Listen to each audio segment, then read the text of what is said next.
El segundo anillo de poder. Carlos Castaneda. El arte del soñar. Pasé a solas toda la mañana del día siguiente. Trabajé en mis notas.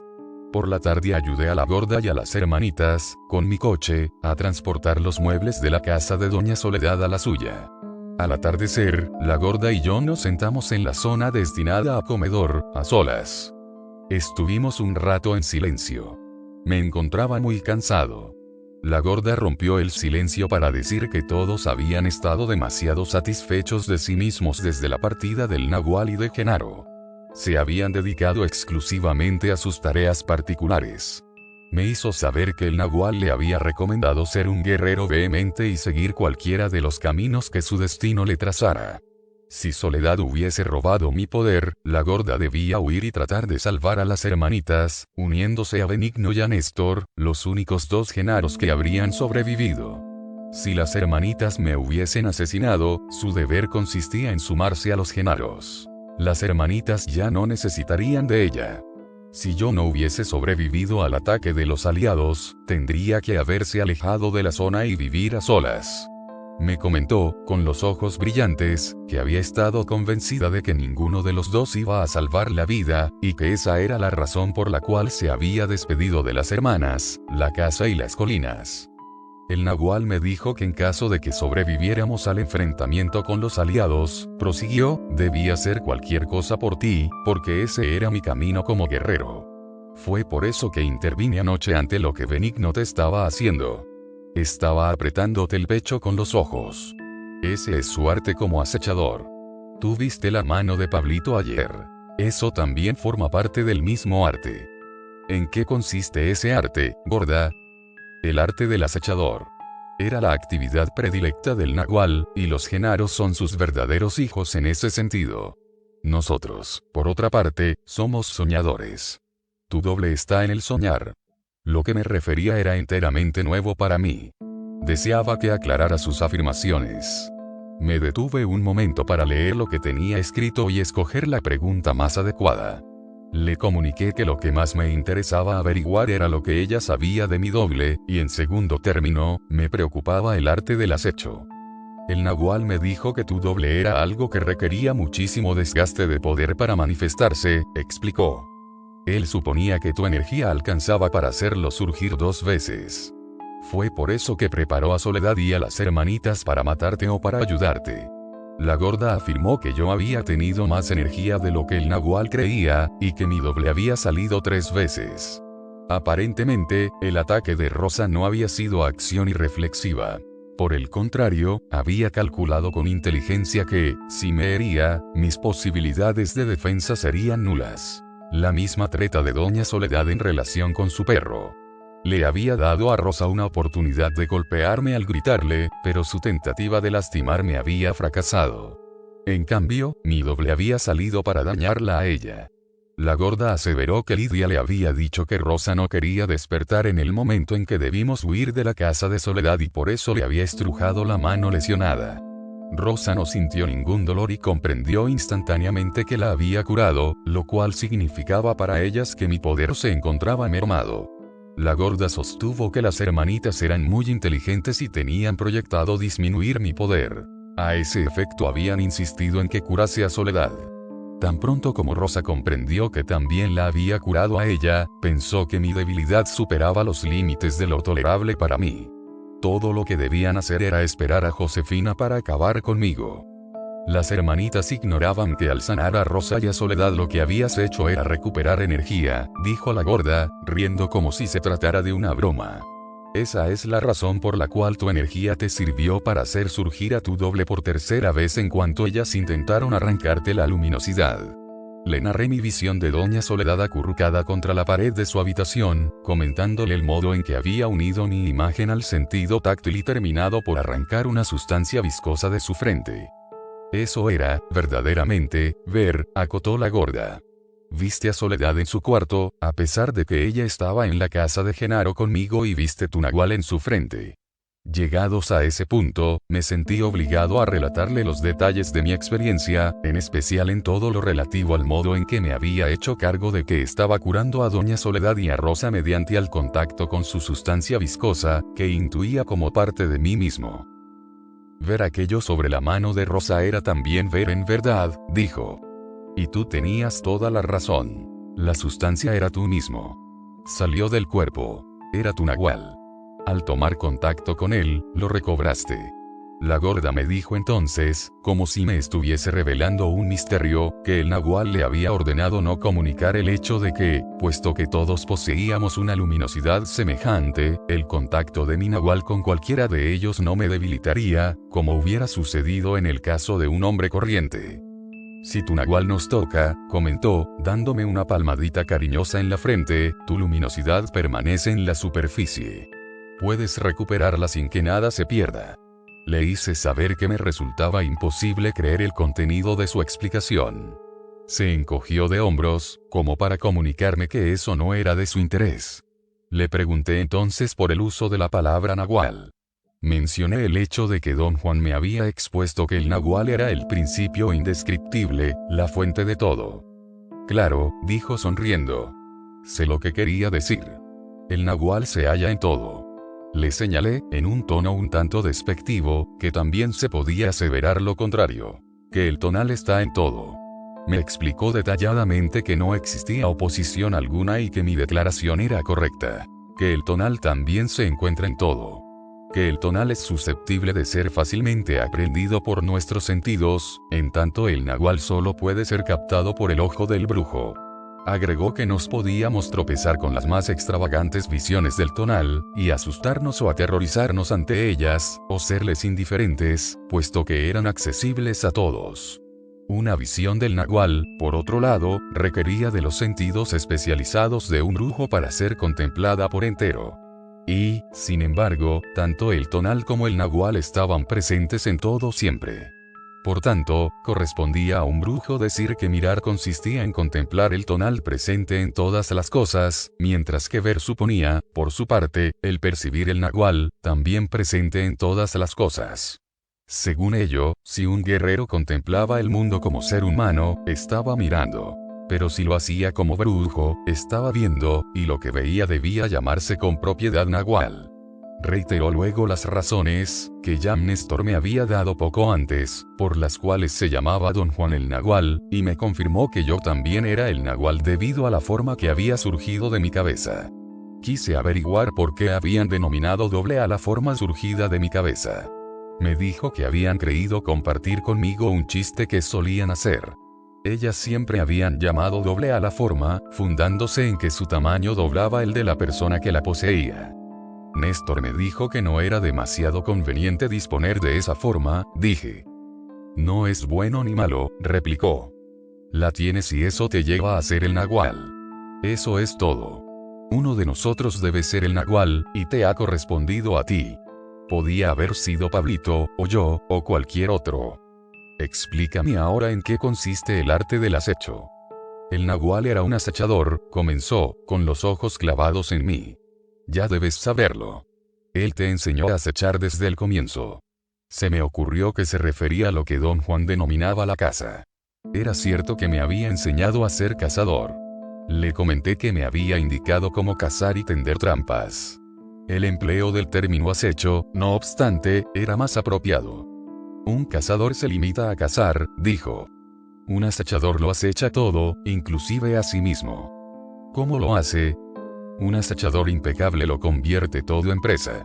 El nahual me dijo que es posible llegar a acechar nuestras propias debilidades. Dejé de escribir y traté de recordar si en alguna oportunidad don Juan me había expuesto tan insólita probabilidad, la de acechar mis propias debilidades. Nunca le había oído expresarlo en semejantes términos. ¿Cómo es posible acechar las propias debilidades, gorda? Del mismo modo en que se acecha una presa.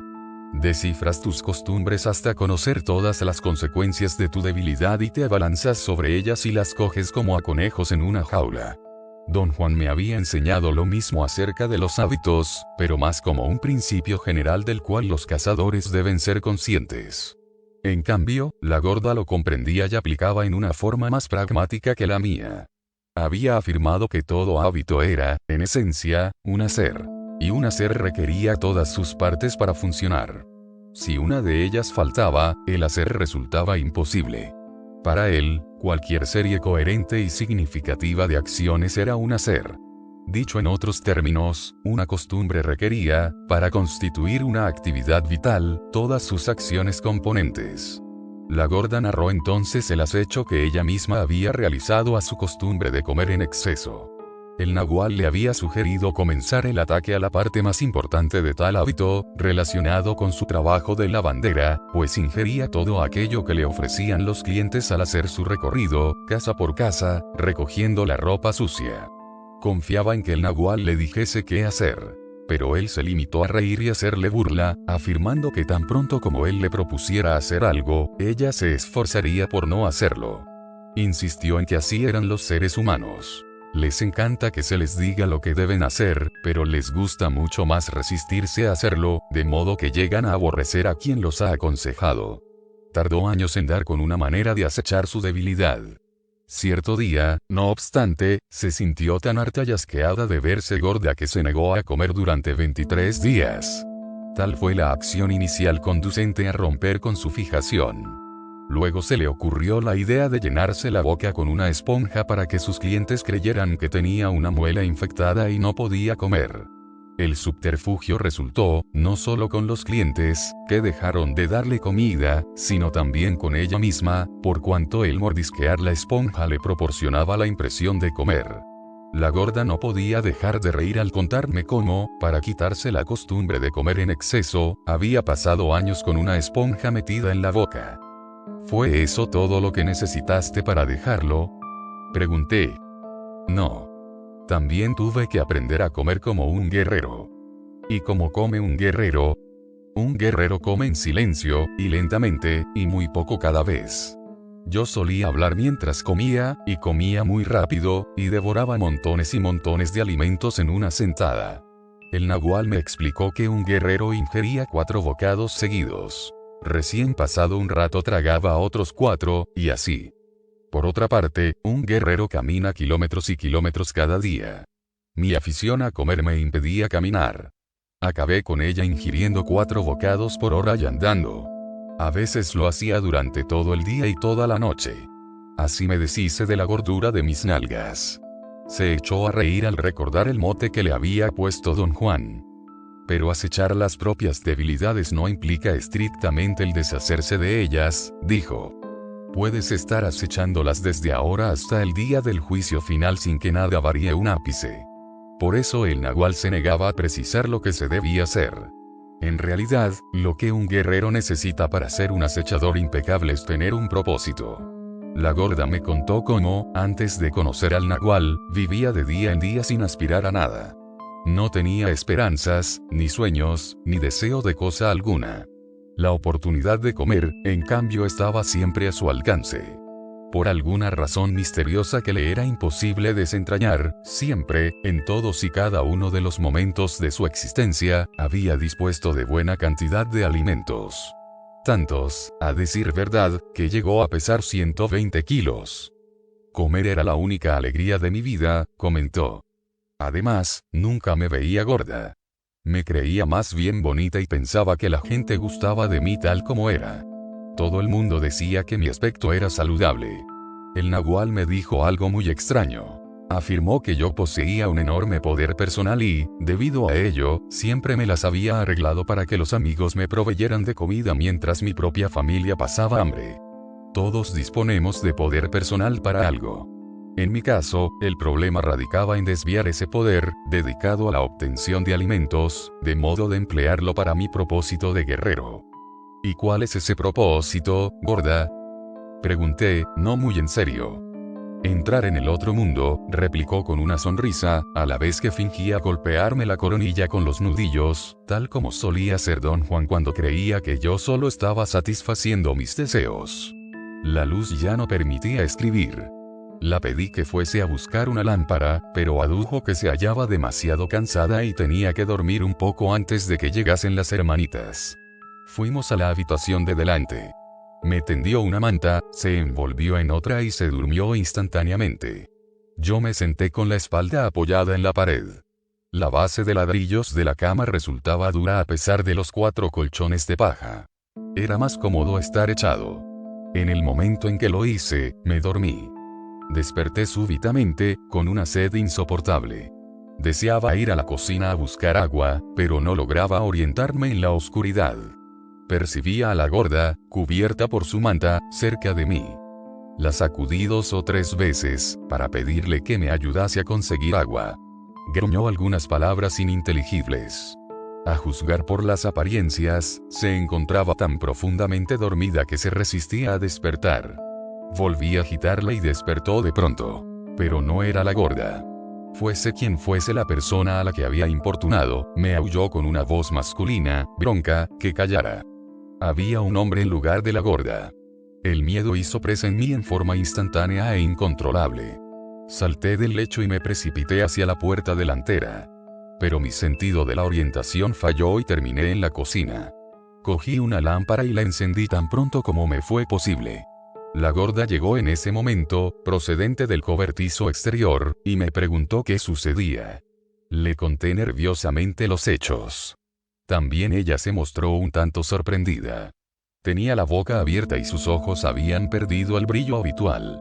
Sacudió la cabeza vigorosamente, con lo cual, al parecer, se despabiló. Con la lámpara en la mano, fue hacia la habitación de la entrada. No había nadie en la cama. La gorda encendió 3 lámparas más. Se la veía preocupada.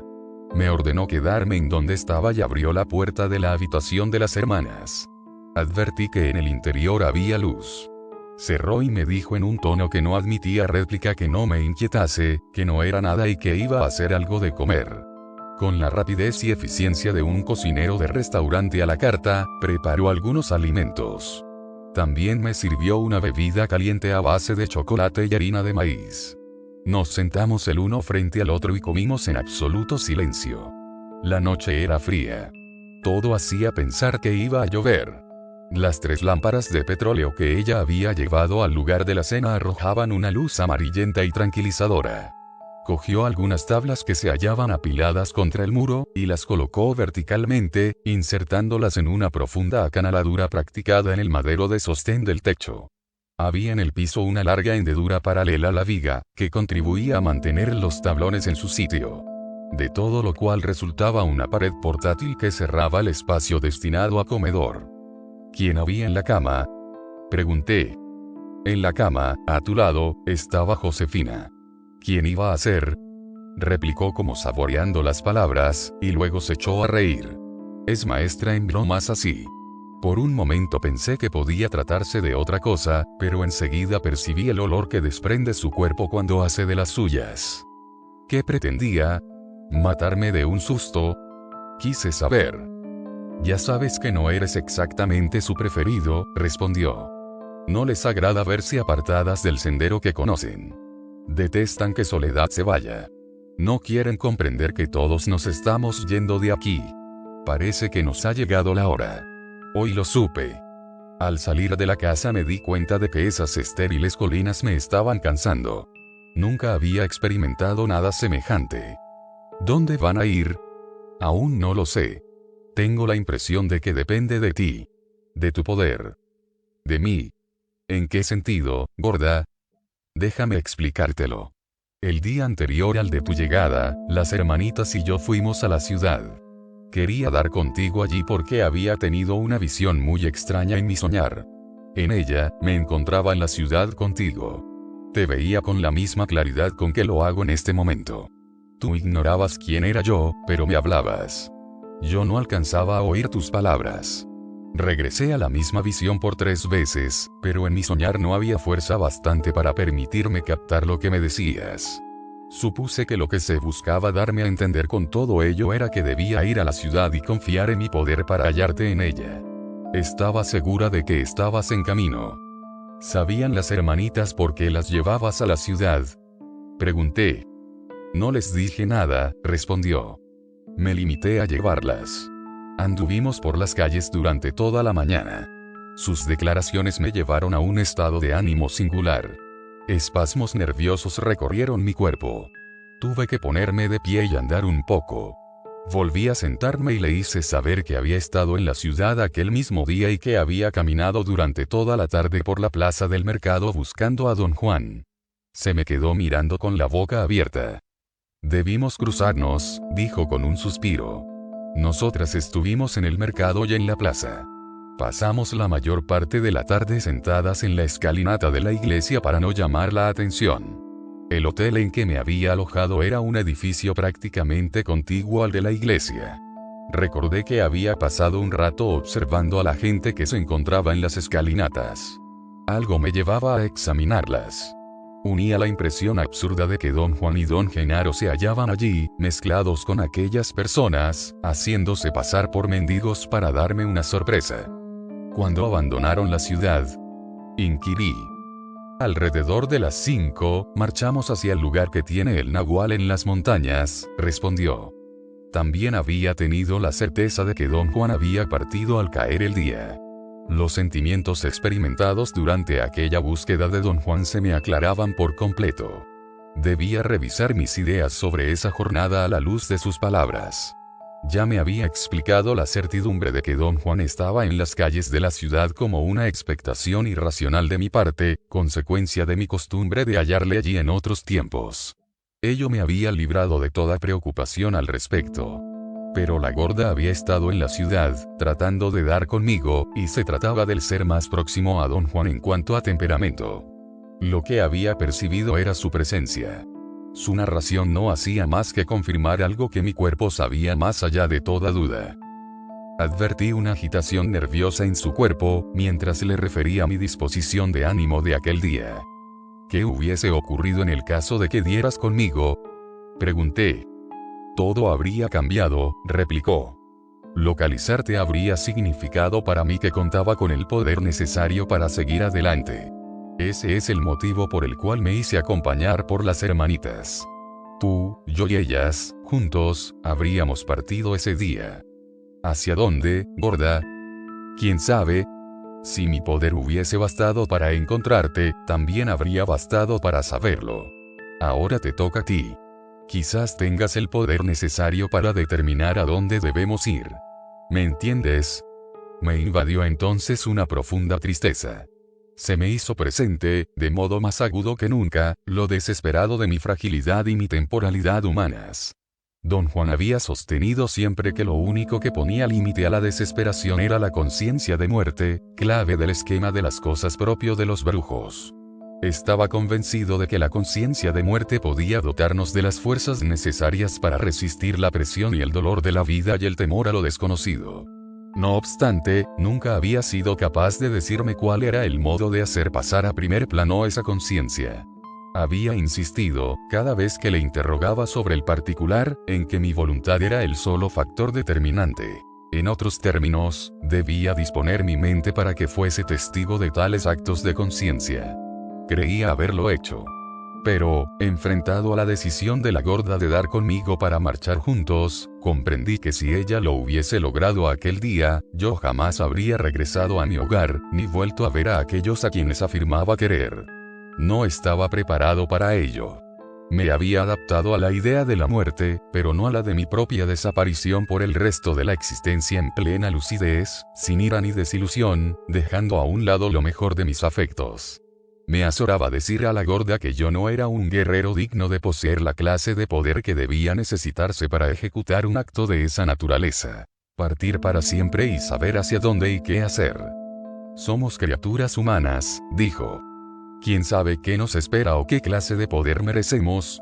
Le confesé que me entristecía demasiado la idea de irse así. Los cambios sufridos por los brujos eran excesivamente drásticos y definitivos. Le referí la insoportable tristeza de Pablito ante la pérdida de su madre. La forma humana se alimenta de esos sentimientos, respondió secamente. Me compadecí de mí misma y de mis pequeños durante años. No comprendía cómo el Nagual podía ser tan cruel como para pedirme que hiciera lo que hice. Abandonarlos, destruirlos y olvidarlos. Afirmó que le había llevado muchísimo tiempo entender que el Nagual también había tenido que abandonar la forma humana. No era cruel. Sencillamente, ya no experimentaba sentimientos humanos. Todo era igual para él. Había aceptado su destino. El problema de Pablito, y el mío propio, consistía en que ninguno de los dos había aceptado su destino. Agregó con desdén que Pablito lloraba al recordar a su madre, su Manuelita, especialmente cuando tenía que prepararse él mismo la comida. Me instó a rememorar a la madre de Pablito tal como era. Una vieja estúpida que no sabía hacer otra cosa que servir a su hijo. Sostuvo que la razón por la cual todos ellos consideraban a Pablito un cobarde era su incapacidad para ser feliz al pensar que su sirvienta Manuelita se había convertido en la bruja Soledad, que podía matarlo como si aplastara un bicho.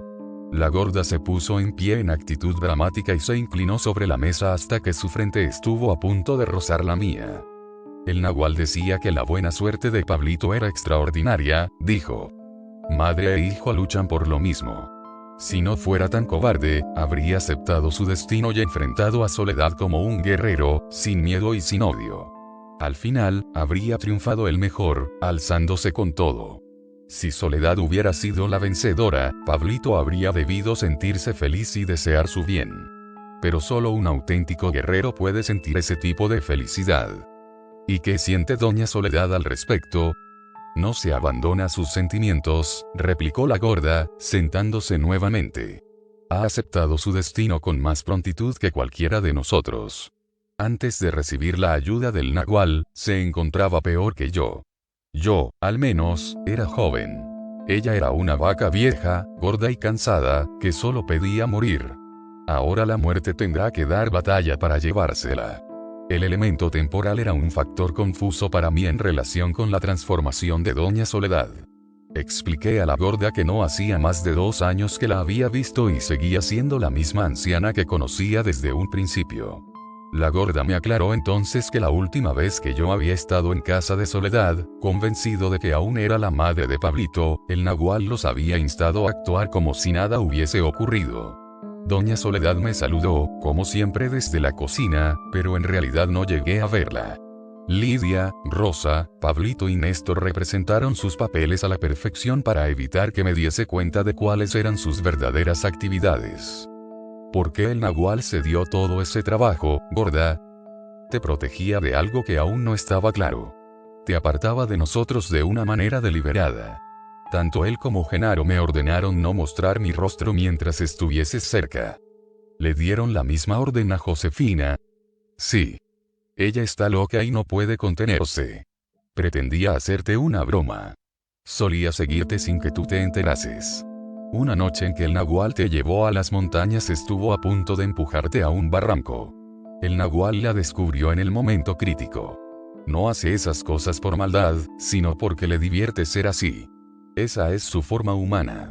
No cambiará hasta que la pierda. Te he dicho que los 6 están un poco oídos. Debes ser consciente de ello si no quieres caer en su telaraña.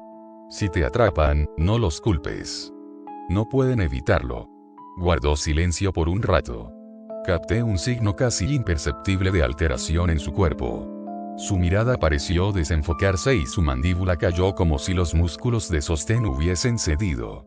Quedé absorto contemplándola. Sacudió la cabeza 2 o 3 veces. Acabo de ver algo, dijo. Eres idéntico a las hermanitas y a los Genaros. Se echó a reír en silencio. No dije nada. Deseaba que se explicara sin mi intromisión. Todos se enfadan contigo porque aún no han caído en la cuenta de que no eres distinto de ellos, prosiguió. Te consideran el nahual y no comprenden que te complaces en ti mismo al igual que ellos. Me comunicó que Pablito gimoteaba y se quejaba y representaba el papel de cobarde. Benigno se fingía tímido, incapaz de abrir los ojos. Néstor jugaba el rol del sabio, el que lo sabe todo. Lidia hacía las veces de la mujer dura, capaz de aplastar a cualquiera con una mirada. Josefina era la loca en quien no se podía confiar. Rosa era la muchacha de mal carácter que se comía los mosquitos que la mordían. Y yo era el loco que venía de Los Ángeles con una libreta y un montón de preguntas desatinadas. Y a todos nos gustaba ser como éramos. En una época yo era una mujer gorda y maloliente, siguió tras una pausa. No me importaba que me patearan como a un perro, con tal de no encontrarme sola. Esa era mi forma. Tendré que contar a todos lo que he visto acerca de ti, para que nadie se sienta ofendido por tus actos. No sabía qué decir. Comprendía que tenía toda la razón. Lo más importante para mí era, más que la exactitud de su observación, el haber sido testigo de su arribo a tan incuestionable conclusión. ¿Cómo viste todo eso? Pregunté. Llegó a mí, replicó. ¿Cómo llegó a ti? Tuve la sensación de que el ver llegaba a mi coronilla, y entonces supe lo que acabo de decirte.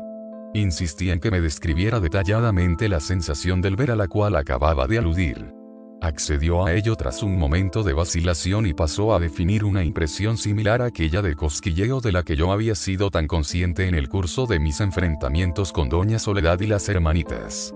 Me explicó que la sensación se iniciaba en la coronilla, bajaba por la espalda y rodeaba la cintura en dirección al útero. Sentía un intenso cosquilleo interior que se convertía en el conocimiento de que yo me estaba aferrando a mi forma humana, como todos los demás, solo que el modo como yo lo hacía resultaba incomprensible para ellos. ¿Oíste alguna voz que te lo dijera? Pregunté. No. Solo vi todo lo que te he dicho acerca de ti mismo. Deseaba preguntarle si me había visto aferrado a algo, pero desistí de hacerlo. No quería caer en mis pautas habituales de conducta. Además, sabía lo que quería decir al emplear la palabra ver. Lo mismo que había ocurrido con Rosa y Lidia. Supe súbitamente dónde vivían. No había tenido una visión de la casa. Pero sentí que la conocía. Le pregunté si también había oído un sonido seco en la base del cuello, semejante al de la quebradura de un tubo de madera. El nahual nos enseñó a todos lo relativo a la sensación en la coronilla, dijo. Pero no todos alcanzamos a tenerla. En cuanto al sonido en la base del cuello, es aún menos corriente. Ninguno de nosotros lo oyó. Es raro que lo hayas percibido tú, cuando todavía estás vacío. ¿Qué efecto produce ese sonido? Pregunté. ¿Y qué es? Lo sabes mejor que yo. ¿Qué más puedo decirte? Replicó en tono áspero. Su propia impaciencia pareció sorprenderla. Sonrió tímidamente y bajó la cabeza. Me siento una idiota al decirte cosas que ya sabes, dijo. ¿Me haces esa clase de preguntas para comprobar si he perdido la forma? Le hice saber que estaba confundido por cuanto tenía la impresión de saber qué era ese sonido y, sin embargo, ignorarlo todo acerca de él, debido a que para mí conocer algo suponía ser capaz de verbalizarlo. En ese caso, no sabía siquiera por dónde empezar. Por lo tanto, lo único que me cabía hacer era formularle preguntas, en la esperanza de que sus respuestas me ayudasen. Por lo que hace a ese sonido, no puedo ayudarte, dijo. Experimenté una súbita y tremenda incomodidad. Le expliqué que estaba habituado a tratar con Don Juan y que en ese momento le necesitaba más que nunca para que me aclarase todo. ¿Extrañas al nahual? Quiso saber. Le confié que sí, y que no me había percatado de lo mucho que le echaba de menos hasta regresar a su tierra. Sientes su falta porque sigues aferrado a tu forma humana, dijo, y rió tontamente, como si le complaciera mi tristeza. ¿Y tú no lo extrañas, gorda? No. Yo no. Yo soy él. Toda mi luminosidad ha sido cambiada. ¿Cómo podría echar de menos una cosa que forma parte de mí misma? ¿En qué ha variado tu luminosidad? Un ser humano, al igual que cualquier otra criatura viviente, emite un resplandor de un amarillo desvaído. En los animales tiende al amarillo, en las personas, al blanco. Pero en los brujos es ambarino, de un color similar al de la miel clara a la luz del sol. En algunas brujas es verdoso. El nahual decía que esas eran las más poderosas y difíciles. ¿De qué color eres tú, gorda? Ámbar, como tú y nosotros. Eso es lo que el nahual y Genaro me dijeron. Yo nunca me vi. Pero vi a todos los demás. Somos todos ámbar. Y todos, menos tú, semejamos una lápida. Los seres humanos corrientes tienen el aspecto de huevos. Por eso el nahual se refería a ellos como huevos luminosos. Los brujos cambian no solo el color de su luminosidad, sino también su forma. Somos como lápidas, solo que redondeados en ambos extremos. ¿Conservo la forma de un huevo, gorda? No. Tienes la forma de una lápida, pero con un feo, sombrío remiendo en el centro. Mientras lo lleves no podrás volar como lo hacen los brujos, como yo lo hice anoche ante ti. Ni siquiera podrás deshacerte de tu forma humana. Me ensalcé en una apasionada discusión, no tanto con ella como conmigo mismo. Insistí en que su declaración acerca de cómo recobrar la supuesta plenitud era sencillamente ridícula. Le dije que no debía dar la espalda a los propios hijos para tratar de alcanzar la más remota de las metas: entrar en el mundo del Nahual. Estaba tan convencido de tener la razón que me dejé llevar y le grité, enfadado. Mi estallido no la conmovió en lo más mínimo. No todo el mundo está obligado a hacerlo, dijo. Solo los brujos que desean entrar en otro mundo. Hay buen número de otros brujos que ven y están incompletos. El estar completo es cuestión exclusivamente nuestra, de los toltecas. Mira a Soledad, por no ir más lejos.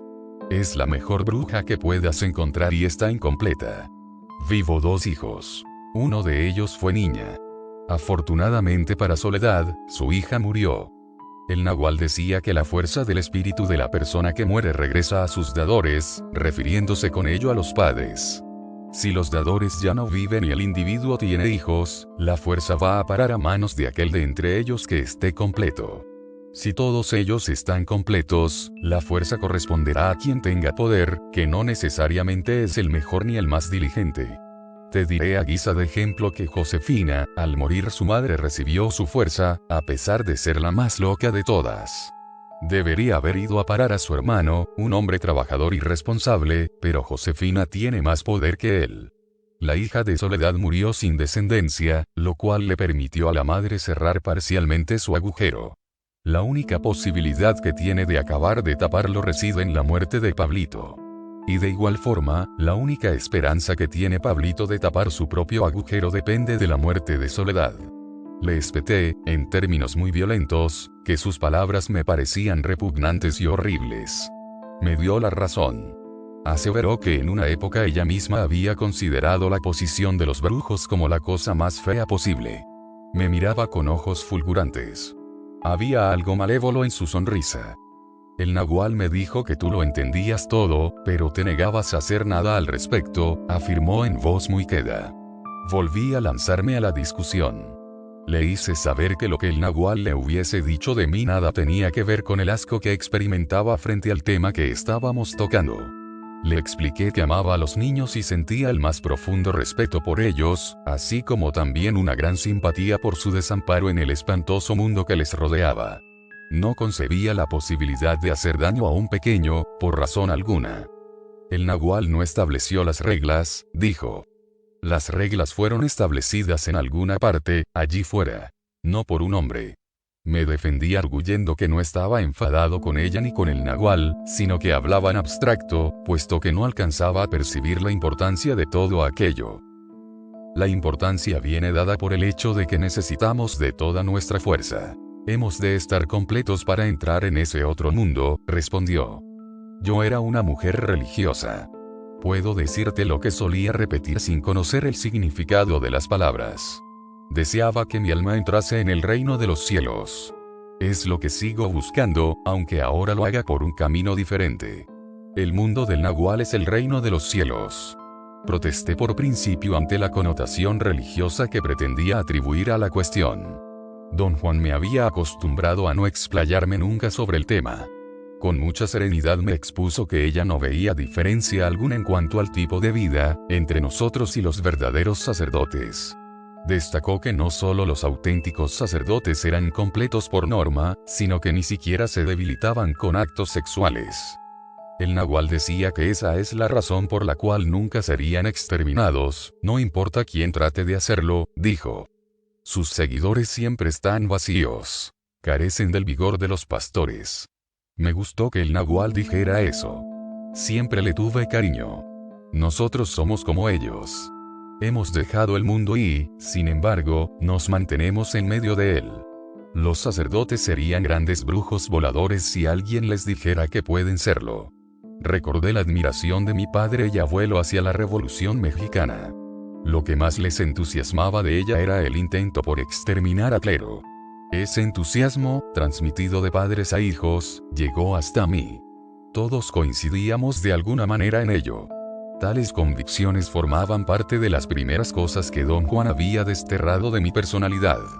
En una ocasión le dije, como si estuviera expresando una opinión propia, algo que había estado oyendo durante toda mi vida, que la estratagema clásica de la Iglesia consistía en mantenernos en la ignorancia.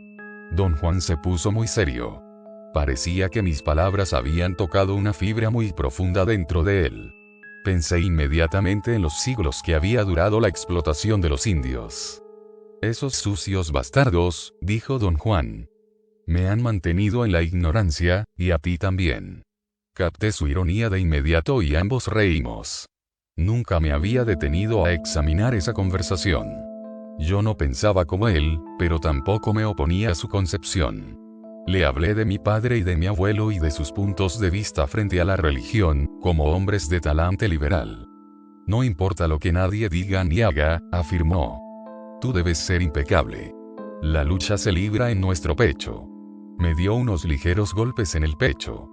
Si tu padre o tu abuelo se hubiesen propuesto ser guerreros impecables, prosiguió don Juan, no habrían perdido el tiempo en discusiones bizantinas. Hay que dedicar todo el tiempo y toda la energía para poder superar la propia estupidez. Y eso es lo importante. El resto no vale la pena. Nada de lo que tu padre y tu abuelo dijeron acerca de la Iglesia les proporcionó bienestar. En cambio, el ser un guerrero impecable te dará vigor y juventud y poder. De modo que lo que debes hacer es escoger sabiamente. Mi opción era la impecabilidad y sencillez de una vida de guerrero. Debido a ello me resultaba evidente que debía tomar las palabras de la gorda con la mayor seriedad, lo cual me parecía aún más amenazador que los actos de don Genaro. Él solía asustarme profundamente. Sus acciones, aunque terroríficas, eran asimiladas, sin embargo, en la continuidad coherente de sus enseñanzas. Tanto las afirmaciones como los hechos de la gorda significaban una amenaza de diferente clase para mí, en cierto sentido más concreta y real. La gorda se estremeció. Un escalofrío recorrió su cuerpo, obligándola a contraer los músculos de hombros y brazos. Se aferró al borde de la mesa, rígida y torpe. Luego se relajó, y volvió a ser la de siempre. Me sonrió. Sus ojos y su sonrisa eran deslumbradores. Dijo en tono despreocupado que acababa de ver mi dilema. Es inútil que cierres los ojos y finjas que no quieres hacer ni saber nada, afirmó. Podrás hacerlo con los demás, pero no conmigo. Ahora comprendo por qué el Nahual me encargó transmitirte todo esto. Yo no soy nadie. Tú admiras a los grandes personajes. El Nahual y Genaro eran los más grandes de todos. Calló y me estudió. Parecía esperar mi reacción ante su discurso. Luchaste contra todo lo que el Nahual y Genaro te enseñaron, constantemente, prosiguió. Es por eso que estás retrasado. Y luchaste contra ellos porque eran grandes. Ese es tu modo de ser.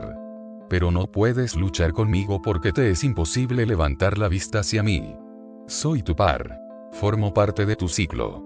A ti te agrada enfrentar a quienes son mejores que tú. Yo no constituyó un desafío. De modo que aquellos dos demonios acabaron por atraparte a través de mí. Pobre Nahualito, has perdido la batalla. Se me acercó y me susurró en el oído que el Nahual también le había dicho que nunca debía intentar arrancarme la libreta de las manos porque ello era tan peligroso como quitarle un hueso de la boca a un perro hambriento. Me rodeó con sus brazos, apoyando la cabeza sobre mi hombro y rió queda y suavemente. Su ver me había dejado entumecido. Sabía que tenía toda la razón. Me había cogido por entero. Permaneció un largo rato con su cabeza junto a la mía. En cierto modo, la proximidad de su cuerpo resultaba tranquilizadora. En eso se parecía a don Juan. Resumaba fuerza y convicción y firmeza de propósitos. Se había equivocado al decir que no podía admirarla. Olvidemos esto, dijo de pronto. Hablemos acerca de lo que debemos hacer esta noche. ¿Qué es exactamente lo que vamos a hacer, gorda? Tenemos una última cita con el poder. ¿Se trata de otra espantosa batalla con alguien? No. Las hermanitas se limitarían a mostrarte algo que completará tu visita. El Nahual me dijo que después de eso podías marcharte para no retornar jamás, o tomar la decisión de quedarte con nosotros. De todos modos, lo que ellas deben exponerte no es sino su arte, el arte del soñador. ¿Y en qué consiste ese arte? Genaro me contó que ha intentado innumerables veces darte a conocer el arte del soñador. Exhibió ante ti su otro cuerpo, el del soñar. En una ocasión te hizo estar en dos sitios simultáneamente, pero tu vaciedad no te permitió ver lo que te indicaba. Aparentemente, todos sus esfuerzos escapaban a través del agujero que tienes en tu centro. Ahora parece que es diferente. Genaro hizo de las hermanitas las extraordinarias soñadoras que son. Esta noche te revelarán el arte de Genaro. En ese aspecto, son sus verdaderas hijas. Ello me recordó lo que Pablito había dicho poco antes. Que éramos hijos de los dos, y que éramos toltecas. Le pregunté qué había querido decir con eso.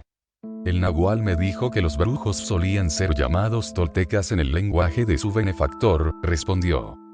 ¿Y cuál era ese lenguaje, gorda? Nunca me lo dijo. Pero Genaro y él hablaban en un idioma que ninguno de nosotros entendía. Y conocemos 4 lenguas indígenas. También decía don Genaro que él era tolteca. Su benefactor había sido el mismo hombre, de modo que ambos decían lo mismo. Cabía suponer, dadas sus respuestas, que o la gorda no sabía gran cosa sobre el tema, o no quería comunicármelo. Le expuse esa conclusión. Me confesó que nunca había prestado gran atención al asunto y se preguntaba por qué yo le atribuía tanto valor. Prácticamente le di una conferencia sobre la etnografía de México Central. Un brujo es un tolteca cuando ha sido iniciado en los misterios del acechar y el soñar, dijo con mucha tranquilidad. El nahual y Genaro fueron iniciados por su benefactor y retuvieron esos misterios en sus cuerpos. Nosotros hacemos lo mismo, y por eso somos toltecas, como el nahual y Genaro. El nahual nos enseñó, a ti y a mí, a ser desapasionados. Yo soy más desapasionada que tú por cuanto carezco de forma. Tú aún la conservas y estás vacío. Es decir, que tienes toda clase de problemas. Algún día, sin embargo, volverás a estar completo y te darás cuenta de que el nahual tenía razón. Afirmaba que el mundo de las gentes sube y baja y las gentes suben y bajan con su mundo. Como brujos, no tenemos por qué seguirlas en sus subidas y bajadas. El arte de los brujos consiste en estar fuera de todo y pasar desapercibido. Y, sobre todo, en no malgastar el poder. El nahual me informó de que tu problema es que siempre te enredas en idioteces, como ahora. Estoy segura de que nos preguntarás a todos por los toltecas, pero no harás lo propio respecto de nuestra atención. Su risa era clara y contagiosa. Hube de reconocerle que tenía razón. Los pequeños problemas siempre me habían fascinado. No le oculté que el empleo que hacía del término atención me desconcertaba. Ya te he hecho saber lo que el nahual me transmitió acerca de la atención, dijo. Captamos las imágenes del mundo mediante nuestra atención. Es muy difícil enseñar a un varón el arte de los brujos porque su atención siempre está bloqueada, dirigida hacia algo. Una hembra, por el contrario, se halla siempre abierta, puesto que durante la mayor parte del tiempo no concentra su atención sobre nada específico. En especial cuando tiene la regla. El nahual insistía en ello. Además, me demostró que en ese periodo mi atención escapaba de las imágenes del mundo. Si no lo atiendo, el mundo se desploma. ¿Cómo es eso, gorda? Es muy sencillo. Mientras una mujer menstrua, le es imposible concentrar su atención en nada. Esa es la fractura a la cual se refería el nahual. En vez de luchar por focalizarla, la mujer debe dejarse ir de las imágenes fijando la vista en las colinas distantes, o en el agua de los ríos, o en las nubes. Si miras con los ojos abiertos, te confundes y la vista se te nubla. Pero si los entornas y parpadeas constantemente y observas las cimas de una en una, o las nubes de una en una, puedes pasar horas haciéndolo, o días, si es necesario. El nahual tenía por costumbre hacernos sentar ante la puerta y contemplar las colinas redondeadas del otro lado del valle. A veces se sentaba a nuestro lado durante días enteros, hasta que la fractura se producía. Me hubiera gustado que siguiera hablando, pero calló y se apresuró a sentarse muy cerca de mí. Me indicó con un gesto que escuchase. Oí un crujido y, de pronto, Lidia entró en la cocina. Supuse que había estado durmiendo en su habitación y que el rumor de nuestras voces la había despertado. Había cambiado su vestimenta occidental, que llevaba la última vez que la había visto, por un vestido largo, similar a los que usaban las mujeres indias de la zona. Cubría sus hombros con un chal e iba descalza. El vestido no la hacía aparecer más vieja ni más pesada, sino que le daba un aspecto de niña enfundada en ropas de mujer mayor. Se acercó a la mesa y saludó a la gorda con un formal buenas noches, gorda. Se volvió a mí y dijo, buenas noches, Nahual. Su saludo fue tan inesperado y su tono tan serio que estuve al borde de la risa. Capté una advertencia disimulada en la gorda. Fingía rascarse la cabeza con el dorso de la mano izquierda. Respondí tal como lo había hecho la gorda. Buenas noches, Lidia. Se sentó en el extremo de la mesa, a mi derecha. No sabía si debía iniciar una conversación. Estaba por decir algo cuando la gorda me tocó la pierna con la rodilla y, con un sutil movimiento de cejas, me indicó que escuchara. Volví a oír el roce de una tela contra el suelo. Josefina se detuvo un momento en la puerta antes de aproximarse a la mesa. Nos saludó. A Lidia, a la gorda y a mí, en ese orden. No logré verla de frente. También llevaba un vestido largo y un chal, e iba descalza. Pero en su caso la ropa era 3 o 4 tallas más grande y había metido en ella un espeso relleno. Su aspecto era totalmente estrafalario. Su rostro se veía delgado y joven, pero su cuerpo estaba grotescamente inflado. Cogió un banco, lo llevó hasta la cabecera izquierda de la mesa y se sentó en él. Las tres parecían sumamente serias. Estaban sentadas con las piernas juntas y las espaldas rígidas. Volví a percibir el rumor de ropas arrastradas y entró Rosa. Su vestimenta era similar a la de las otras y tampoco estaba calzada. Su saludo fue igualmente formal y la lista previa a mí incluyó a Josefina. Todos le respondimos en el mismo tono. Se sentó a la mesa frente a mí. Permanecimos en total silencio por un buen rato. La gorda habló, de improviso. El sonido de su voz nos hizo dar un respingo. Dijo, señalándome, que el Nahual iba a mostrarles a sus aliados, y que iba a valerse de su llamada especial para atraerlos a su habitación. Intenté hacer una broma diciendo que el Nahual no estaba allí, de modo que no podía convocar aliado alguno. Esperaba que rieran. La gorda se cubrió el rostro y las hermanitas se quedaron mirando. La gorda me tapó la boca con la mano y me susurró al oído que era imprescindible que me abstuviera de decir idioteces. Me miró a los ojos y me ordenó invocar a los aliados mediante la llamada de las polillas. Comencé a hacerlo, no sin experimentar cierta resistencia. De inmediato me vi superado por las circunstancias. Descubrí en cuestión de segundos, que había dedicado toda mi concentración a producir el sonido. Modulé su formación y controlé la salida de aire de mis pulmones para dar lugar al sonsonete más prolongado posible. Resultó muy melodioso. Aspiré profundamente para lanzarme a una nueva serie sonora. Me detuve al punto. Algo, fuera de la casa, respondía a mi llamada. Sones igualmente rítmicos llegaban de todas partes de la casa, incluso desde el tejado. Las hermanitas se levantaron de sus asientos para acurrucarse como niñas asustadas en torno de la gorda y de mí. Por favor, Nahual, no dejes entrar nada en la casa, rogó Lidia. Hasta la gorda parecía un tanto sobresaltada. Me ordenó que me detuviera con un enérgico gesto. Yo no me proponía en modo alguno insistir.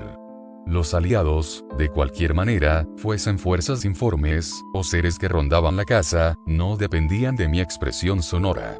Volví a experimentar, al igual que 2 noches antes en la casa de don Genaro, una presión insoportable, un peso descargado sobre toda la casa. Lo percibía en el ombligo como una comezón, una excitación que de pronto se convirtió en un agudo dolor físico.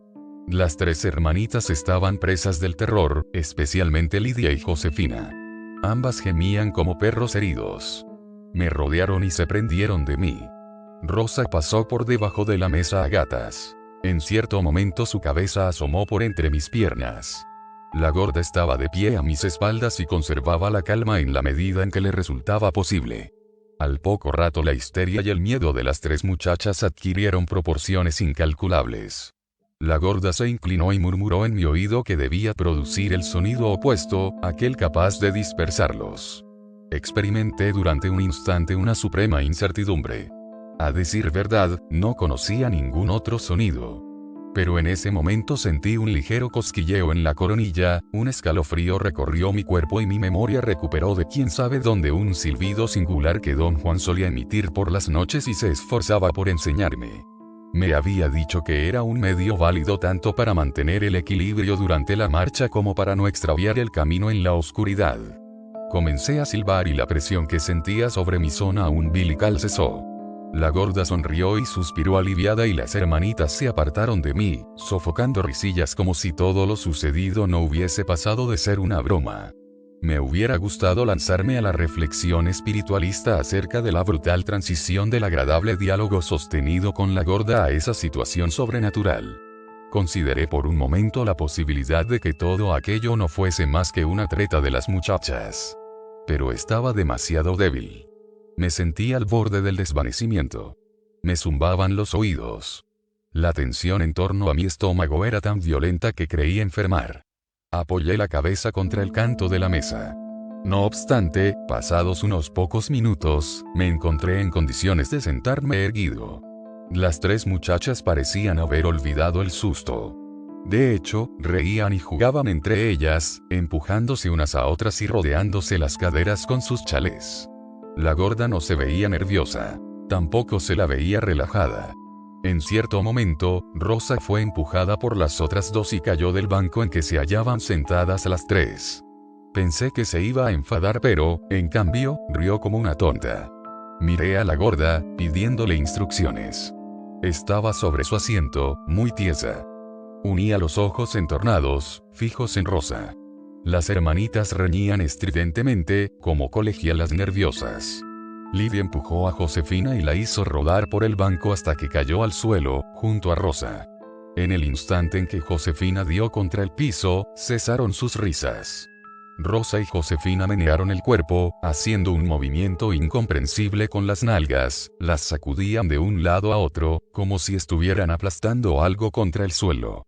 Luego se pusieron de pie y cogieron a Lidia por los brazos. Las tres, sin hacer el más ligero sonido, dieron un par de vueltas. Rosa y Josefina alzaron a Lidia, aferrándola por las axilas y la sostuvieron así mientras, de puntillas, rodeaban la mesa 2 o 3 veces. Entonces las tres se desplomaron como si tuviesen en las rodillas resortes que hubieran cedido a la vez. Sus largos vestidos se llenaron de aire, adquiriendo el aspecto de enormes balones. En el suelo, su silencio fue aún mayor.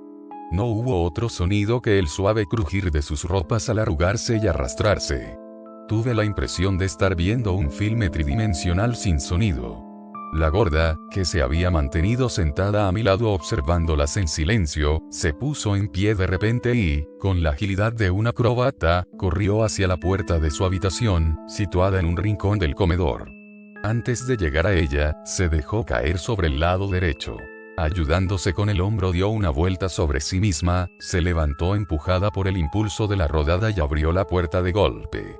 Todos sus movimientos fueron realizados en absoluto silencio. Las tres muchachas rodaron a su vez y entraron a la habitación arrastrándose como gigantescos insectos. La gorda me hizo señas para que me acercase a ella. Entramos a la habitación y me hizo sentar en el suelo, con la espalda apoyada en el marco de la puerta. Ella hizo lo mismo, situándose a mi derecha. Me ordenó entrecruzar los dedos y llevar las manos a la región umbilical, sobre el ombligo. Al principio me vi obligado a dividir mi atención entre la gorda, las hermanitas y la habitación.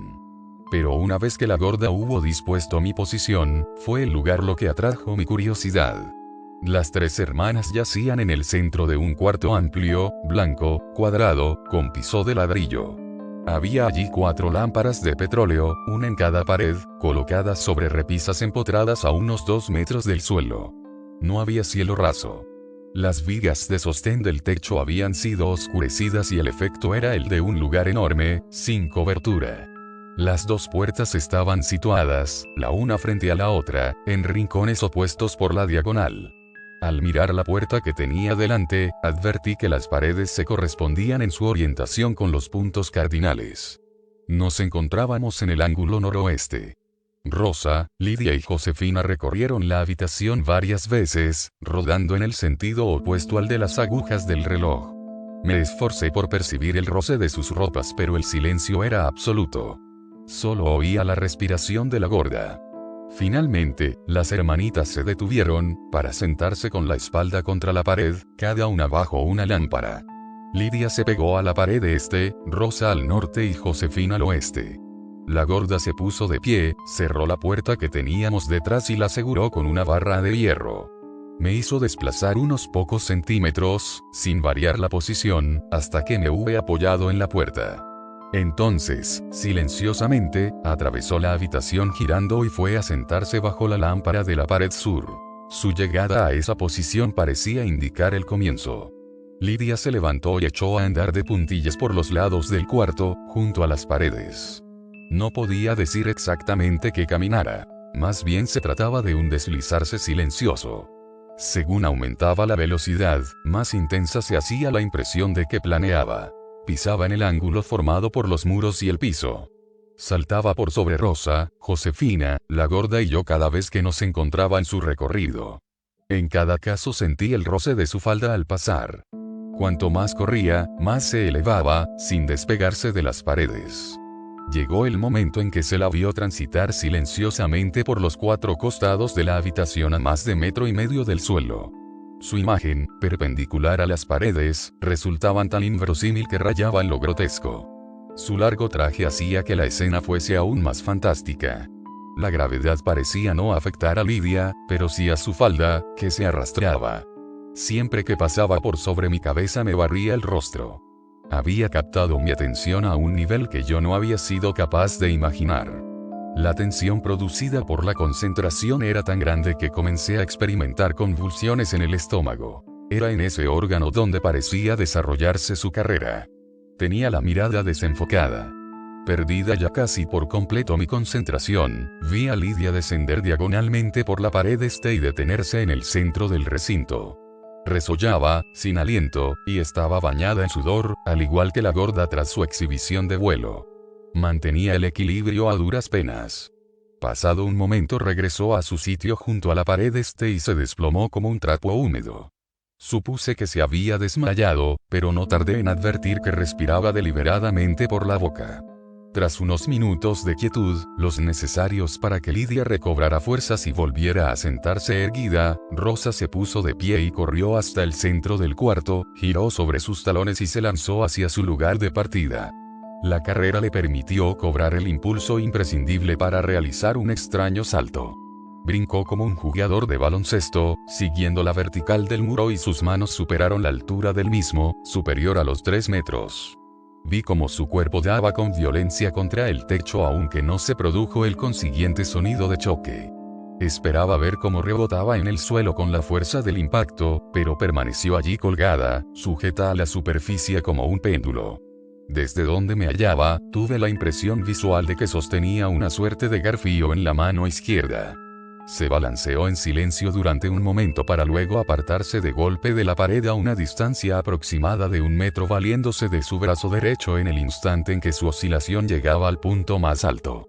Repitió la operación 30 o 40 veces. Rodeó así toda la habitación y terminó por subirse a las vigas, de las cuales quedó pendiendo en equilibrio precario mediante un sostén invisible.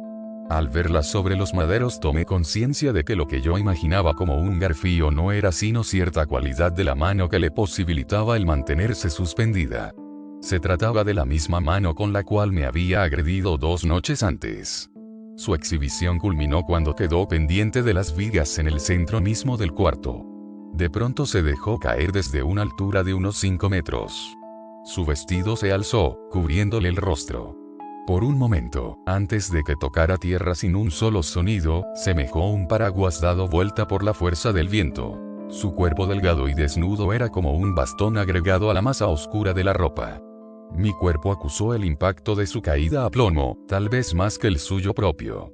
Tomó tierra en cuclillas y quedó inmóvil, tratando de recobrar el aliento. Yo estaba tumbado en el piso, presa de dolorosos calambres en el estómago. La gorda cruzó el lugar rodando, se quitó el chal y me envolvió con él la región umbilical, como si se tratara de una venda dándole 2 o 3 vueltas. Regresó rodando a la pared sur como una sombra. Mientras disponía el chal a mi alrededor, perdí de vista a Rosa. Al alzar la mirada la descubrí sentada nuevamente junto a la pared norte. Un instante más tarde, Josefina se dirigió en silencio hacia el centro de la habitación. Se paseaba de un lado para otro, entre el lugar en que se hallaba Lidia y su propio sitio, con pasos inaudibles. No cesaba de mirarme.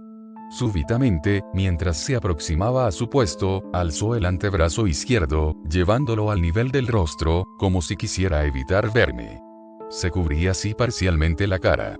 Dejó caer el brazo para volver a levantarlo, ocultando esta vez por completo su semblante. Repitió el movimiento incontables ocasiones, en tanto andaba sin producir sonido alguno de un lado a otro. Cada vez que alzaba el brazo, una porción mayor de su cuerpo desaparecía de mi vista. Llegó el momento en que todo su cuerpo se desvaneció, rodeado de ropas, tras su delgado antebrazo. Era como si al impedir su visión de mi cuerpo, cosa que no resultaba difícil, también eliminaba mi visión de su cuerpo, cosa que no resultaba posible utilizando solo el ancho de su brazo. Una vez escondido todo su cuerpo, todo lo que yo lograba ver era el perfil de su antebrazo suspendido en el aire, meciéndose de un lado a otro de la habitación. En cierto momento apenas se veía su brazo. Sentí asco, una náusea insoportable. Ese brazo oscilante agotó mis energías. Caí sobre un lado, incapaz de mantener el equilibrio. Vi caer el brazo al suelo. Josefina yacía en el piso, cubierta de ropas, como si su vestido hubiese estallado. Estaba boca arriba, con los brazos extendidos. Me tomó un buen rato recobrar la estabilidad física. Tenía la ropa empapada en sudor. No era yo el único afectado. Todas estaban exhaustas y bañadas en sudor. La gorda era la más serena, pero aún su control parecía al borde del derrumbe. Las oía respirar por la boca, incluso a la gorda. Cuando hube recuperado el control por completo, todo el mundo se hallaba sentado en su sitio. Las hermanitas me miraban fijamente. Vi, por el rabillo del ojo, que la gorda tenía los párpados entornados. Fue ella quien, sin el menor ruido, se llegó rodando hasta mi lado y me susurró al oído que debía ejecutar mi llamada de las polillas, insistiendo en ella hasta que los aliados se hubiesen precipitado en la casa y estuviesen a punto de lanzarse sobre nosotros. Vacilé un instante. Me indicó, siempre por lo bajo, que no había modo de alterar el curso de los acontecimientos y que debíamos terminar con lo que habíamos iniciado. Tras quitarme chal, que rodeaba mi cintura, regresó a su sitio y se sentó. Me cubrí la boca con la mano izquierda e intenté reproducir el sonsonete. Al principio me resultó muy difícil. Tenía los labios y las manos húmedas, pero tras la torpeza inicial sobrevino una sensación de vigor y bienestar. El sonido fluyó más impecablemente que nunca. Me recordó aquel que solía responder a mi señal. Tan pronto como dejé de hacerlo, oí la réplica, desde todas las direcciones. La gorda me ordenó con un gesto que prosiguiera. Repetí la serie por 3 veces. La última fue totalmente magnética. No necesité tomar aire para soltarlo en pequeñas dosis, como había estado haciendo hasta entonces. El sonido salió de mi boca sin el menor esfuerzo. Ni siquiera hube de usar el canto de la mano para ayudarme. De pronto, la gorda se precipitó hacia mí, me alzó por las axilas y me llevó al centro de la habitación. Ello dio al traste con mi concentración. Advertí que Lidia estaba asida a mi brazo derecho, Josefina al izquierdo y Rosa había retrocedido hasta encontrarse de espaldas ante mí, y me aferraba por la cintura extendiendo los brazos hacia atrás. La gorda se hallaba detrás de mí. Me hizo alargar las manos hacia ella y apoderarme de los extremos de su chal, con el cual se había envuelto cuello y hombros al modo de un arreo. En ese momento me di cuenta de que en el recinto había algo además de nosotros, pero no alcanzaba a determinar de qué se trataba. Las hermanitas temblaban. Comprendí que ellas tenían conciencia de una presencia que yo no era capaz de distinguir. Entendí asimismo que la gorda iba a intentar hacer lo mismo que había hecho en la casa de don Genaro. Súbitamente, sentí que el viento que penetraba por el ojo de la puerta nos empujaba. Me sujeté con todas mis fuerzas al chal de la gorda, en tanto las muchachas hacían lo propio conmigo. Girábamos, caíamos y oscilábamos como una gigantesca hoja carente de peso. Abrí los ojos y comprobé que teníamos el aspecto de un bulto. Tanto podíamos estar en posición vertical como yacer horizontalmente en el aire. Era imposible precisarlo, pues no tenía puntos de referencia sensorial. Entonces, tan de improviso como habíamos sido alzados, se nos dejó caer. Todo el peso del descenso se hizo sentir en la línea media de mi cuerpo. Aullé de dolor y mis alaridos se sumaron al de las hermanitas. Me dolía la parte posterior de las rodillas. Una presión insoportable se ejercía sobre mis piernas de forma que pensé que se me habían fracturado. Mi siguiente impresión fue la de que algo me entraba en la nariz. Todo estaba muy oscuro y me encontraba tumbado boca arriba. Me senté. Descubrí que la gorda me hacía cosquillas con una ramita en las fosas nasales. No me sentía agotado, ni siquiera ligeramente cansado. Me puse de pie de un salto. Solo entonces advertí que no estábamos en la casa. Nos encontrábamos en una colina rocosa y árida.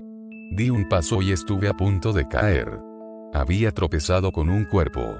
Era Josefina. Al tocarla, reparé que se hallaba muy caliente. Parecía tener fiebre. Traté de hacerla sentar, pero estaba desmayada. Rosa estaba a su lado. Por contraste, estaba fría como el hielo. Coloqué a la una sobre la otra y las mecí.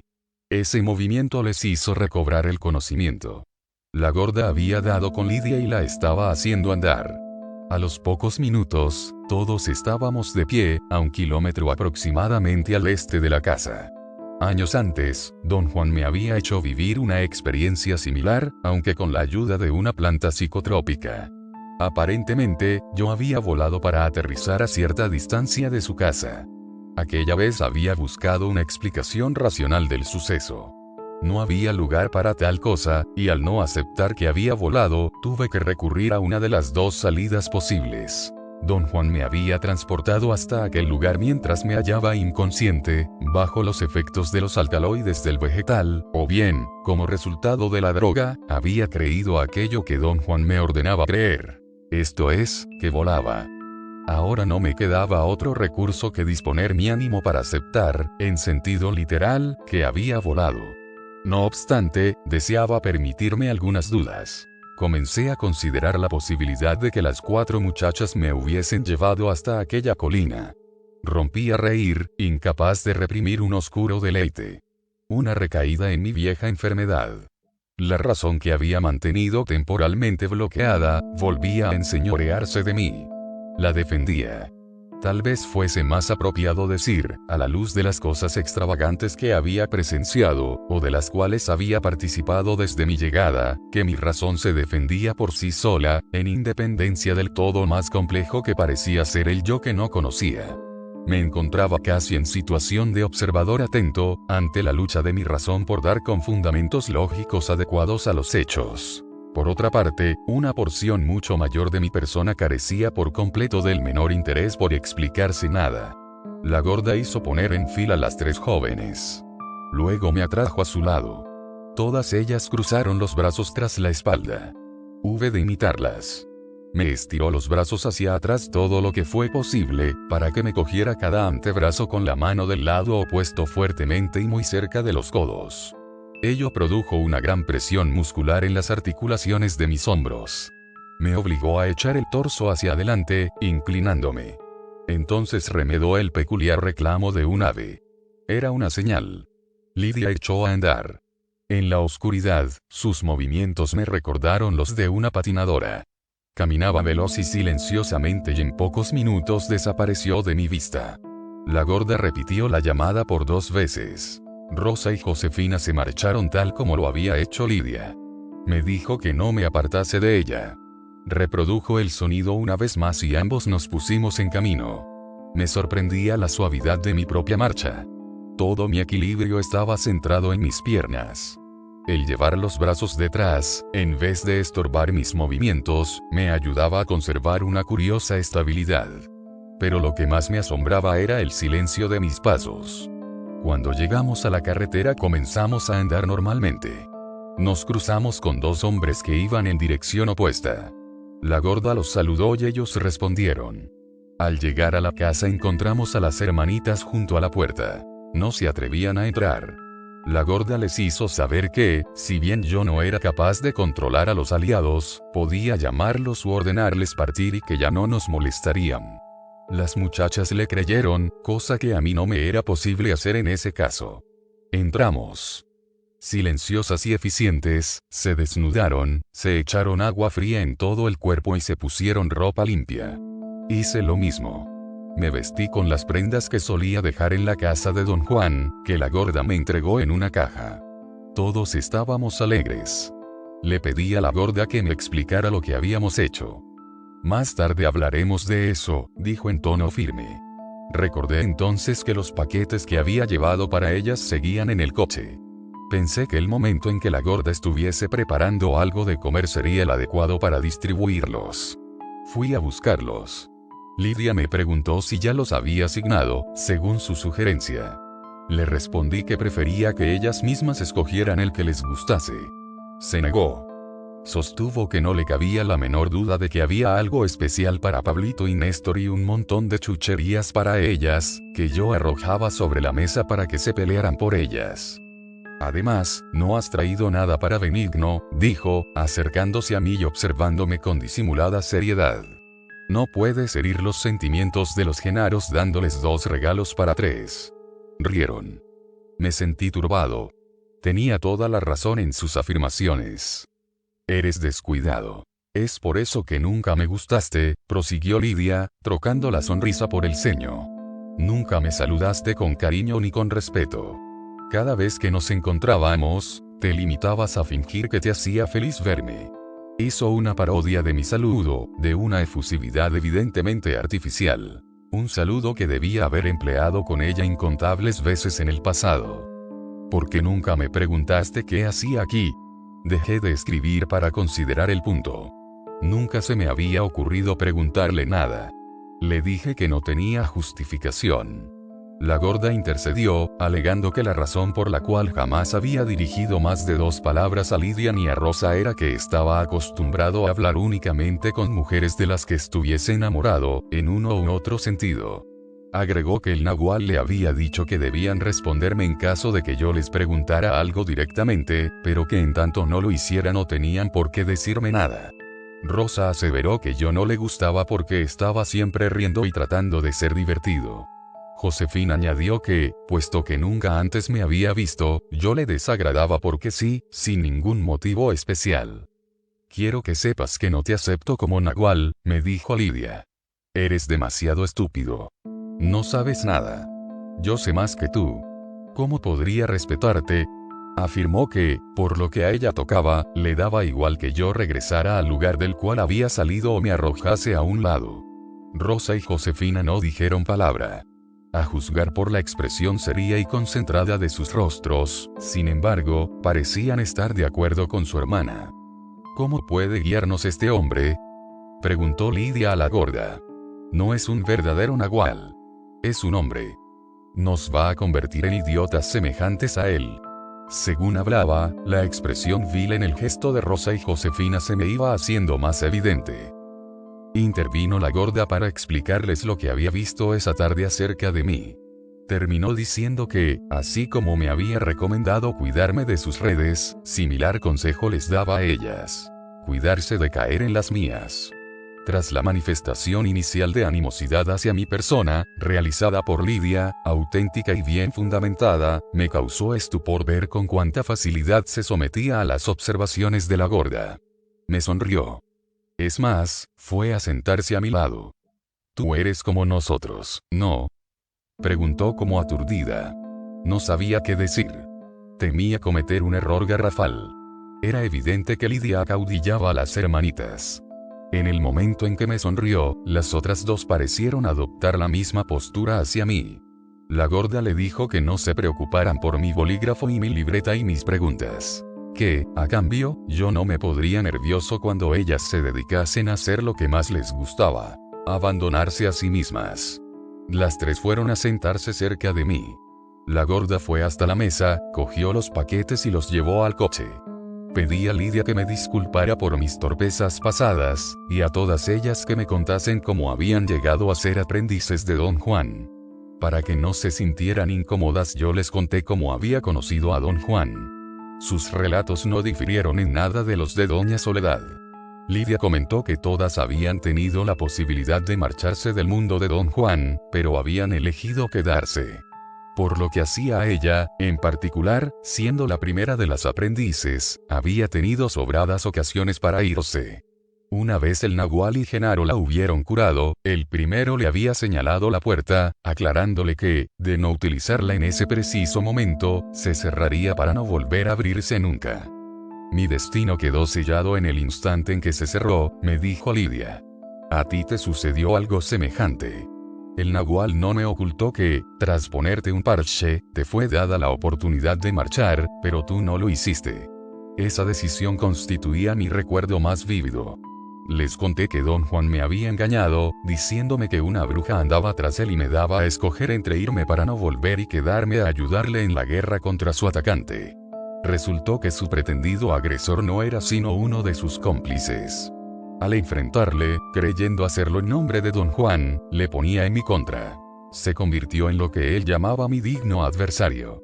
Pregunté a Lidia si ellas también habían tenido un digno adversario. No somos tan tontas como tú, dijo. Nunca necesitamos que nadie nos espoleara. Pablito sí es así de estúpido, dijo Rosa. Soledad es su enemigo. No sé, sin embargo, hasta qué punto ella vale la pena. Pero, como reza el dicho, a falta de pan, buenas son tortas. Rieron y dieron golpes sobre la mesa. Inquirí si alguna de ellas conocía a la bruja que don Juan me había opuesto, la Catalina. Negaron con la cabeza. Yo la conozco, dijo la gorda desde junto al fogón. Pertenece al ciclo del Nahual, pero en apariencia no tiene más de 30 años. ¿Qué es un ciclo, gorda? Pregunté. Se acercó a la mesa, puso un pie sobre el banco y apoyó la barbilla en la mano, descansando sobre el brazo y la rodilla. Los brujos como el Nahual y Genaro tienen 2 ciclos, explicó. Durante el primero son humanos, como nosotros. Nos encontramos en nuestro primer ciclo. A cada uno nos ha sido asignada una tarea. El llevarla a cabo nos hará perder la forma humana. Eligió, los 5 aquí presentes y los Genaros pertenecemos a un mismo ciclo. El segundo ciclo es aquel en que el brujo ya no es humano. Tal el caso del Nahual y de Genaro. Vinieron a educarnos y hecho eso, partieron. Nosotros somos para ellos su segundo ciclo. El Nahual y la Catalina son como tú y Lidia. Se encuentran en idénticas posiciones. Ella es una bruja asustadiza, como Lidia. La gorda regresó a su lugar junto a las hornallas. Las hermanitas se veían inquietas.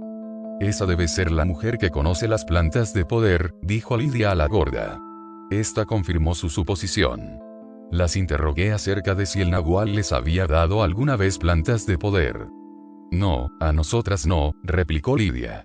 Las plantas de poder solo se dan a gente vacía. Como tú y la gorda. ¿Te dio a ti plantas de poder el Nahual, gorda? Pregunté en voz bien audible.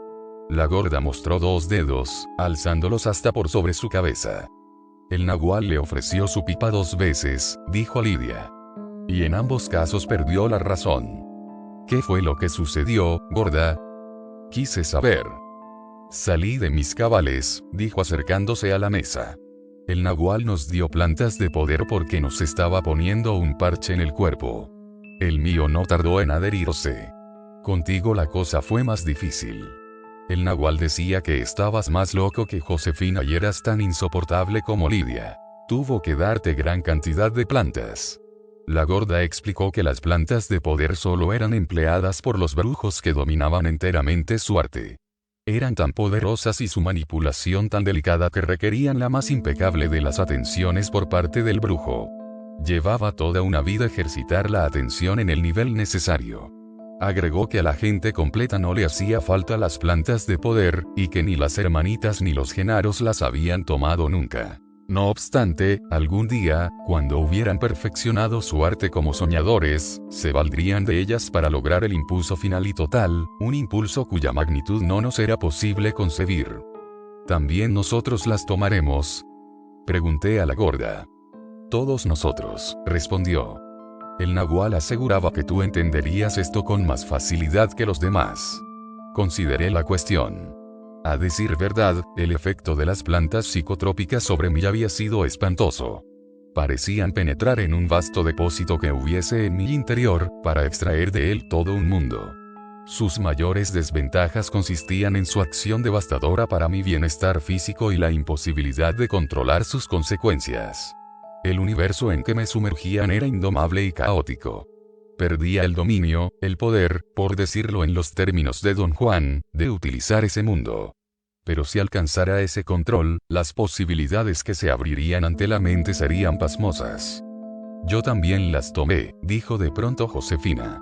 Cuando estaba loca el nahual me hizo fumar su pipa, para curarme o acabar conmigo. Y me curó. Es cierto que el nahual dio a Josefina su humo, dijo la gorda desde junto al fogón. Volvió a acercarse a la mesa. Sabía que ella fingía estar más loca de lo que en realidad estaba. Siempre había estado un poco oída y era muy atrevida y se abandonaba a sí misma más que nadie. Pretendía vivir donde nadie la molestara y pudiera hacer todo lo que le viniera en gana. De modo que el nahual le dio su humo y la llevó a vivir a un mundo de su gusto durante 14 días. Al cabo, se aburrió tanto de estar allí que se curó. Dejó de darse lujos. Esa fue su cura. La gorda regresó a la cocina. Las hermanitas rieron y se dieron palmaditas en la espalda. Recordé entonces que, en la casa de doña Soledad, Lidia no solo había dado a entender que don Juan me había dejado un paquete, sino que me había mostrado un envoltorio muy semejante a la funda en que don Juan guardaba la pipa. Mencioné a Lidia que había afirmado que me lo entregaría cuando la gorda estuviese presente. Las hermanitas se miraron antes de volverse hacia la gorda.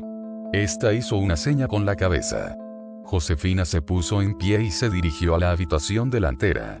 Retornó poco más tarde, con el lío que Lidia me había enseñado. Una punzada de esperanza atravesó mi estómago. Josefina depositó el bulto con delicadeza sobre la mesa, delante de mí. Todos se acercaron. Comenzó a desenvolverlo con la misma ceremonia con que lo había hecho Lidia la primera vez. Cuando hubo terminado de deshacerlo, esparció su contenido sobre la mesa. Eran paños de menstruación. Quedé aturdido por un momento.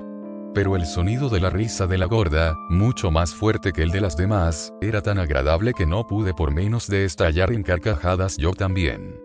Este es el paquete personal de Josefina, afirmó la gorda. Suya fue la brillante idea de despertar tu codicia anunciándote un regalo del nahual, para que te quedases. Tendrás que admitir que fue una buena idea, me dijo Lidia. Remedó la expresión avariciosa de mi rostro en el momento en que empezó a abrir el envoltorio y mi aspecto de individuo desilusionado del final. Hice saber a Josefina que su idea había sido realmente brillante, que había surtido el efecto previsto y que tenía más interés por ese paquete del que me atreví a reconocer. Puedes quedártelo, si lo deseas. El comentario de Lidia hizo reír a todos. La gorda dijo que el nahual había sabido desde el principio que Josefina no estaba realmente enferma, y que esa era la razón, por la cual le resultaba tan difícil curarla. Las personas verdaderamente dolientes son más dóciles. Josefina era demasiado consciente de todo y muy ingobernable. Se vio obligado a fumarla muchas veces. En una oportunidad, don Juan se había expresado en los mismos términos con respecto a mí. Dijo que me había fumado. Yo siempre había creído que se refería al hecho de haber empleado hongos psicotrópicos para tener una visión diferente de mi persona. ¿Cómo te fumó?, pregunté a Josefina. Se encogió de hombros, sin responder. Tal como te fumó a ti, dijo Lidia. Te quitó la luminosidad y la secó con el humo de un fuego que había encendido. Estaba seguro de que don Juan nunca había mencionado nada semejante. Pedí a Lidia que me explicara lo que sabía sobre el particular. Se volvió hacia la gorda. El humo es muy importante para los brujos, dijo la gorda. El humo es como la niebla. Claro que la niebla es mejor, pero es demasiado difícil de manejar. No está tan a mano como el humo. Así que si un brujo quiere ver y conoce a alguien que tiene por costumbre ocultarse, como tú y Josefina, caprichosos y huraños, enciende un fuego y hace que su humo envuelva a la persona. Esconda lo que esconda, surgirá con el humo. La gorda aclaró que el nahual no solo empleaba el humo para ver y conocer a la gente, sino también para curarla. Daba a Josefina baños de humo. La hacía estar de pie o sentada junto al fuego en la dirección hacia la cual soplaba el viento. El humo la envolvía, haciéndola sofocar y llorar, pero la incomodidad era solo temporal y sin consecuencias graves. Los efectos positivos, por otra parte, se traducían en un aumento gradual de la luminosidad. El nahual nos dio baños de humo a todos, agregó la gorda. A ti te dio más que a Josefina. Decía que eras insoportable y que ni siquiera fingías como ella. Lo vi con toda claridad. Tenía razón. Don Juan me había hecho sentar frente al fuego cientos de veces. El humo me irritaba la garganta y los ojos hasta el punto de que me aterrorizaba verle coger ramas secas. Él afirmaba que debía aprender a controlar la respiración y sentir el humo con los ojos cerrados. Así podría respirar sin sofocarme. La gorda aseveró que el humo había ayudado a Josefina a ser etérea y esquiva en sumo grado, y que no tenía la menor duda de que también había contribuido a aliviar mi enfermedad mental, cualquiera que ésta fuese.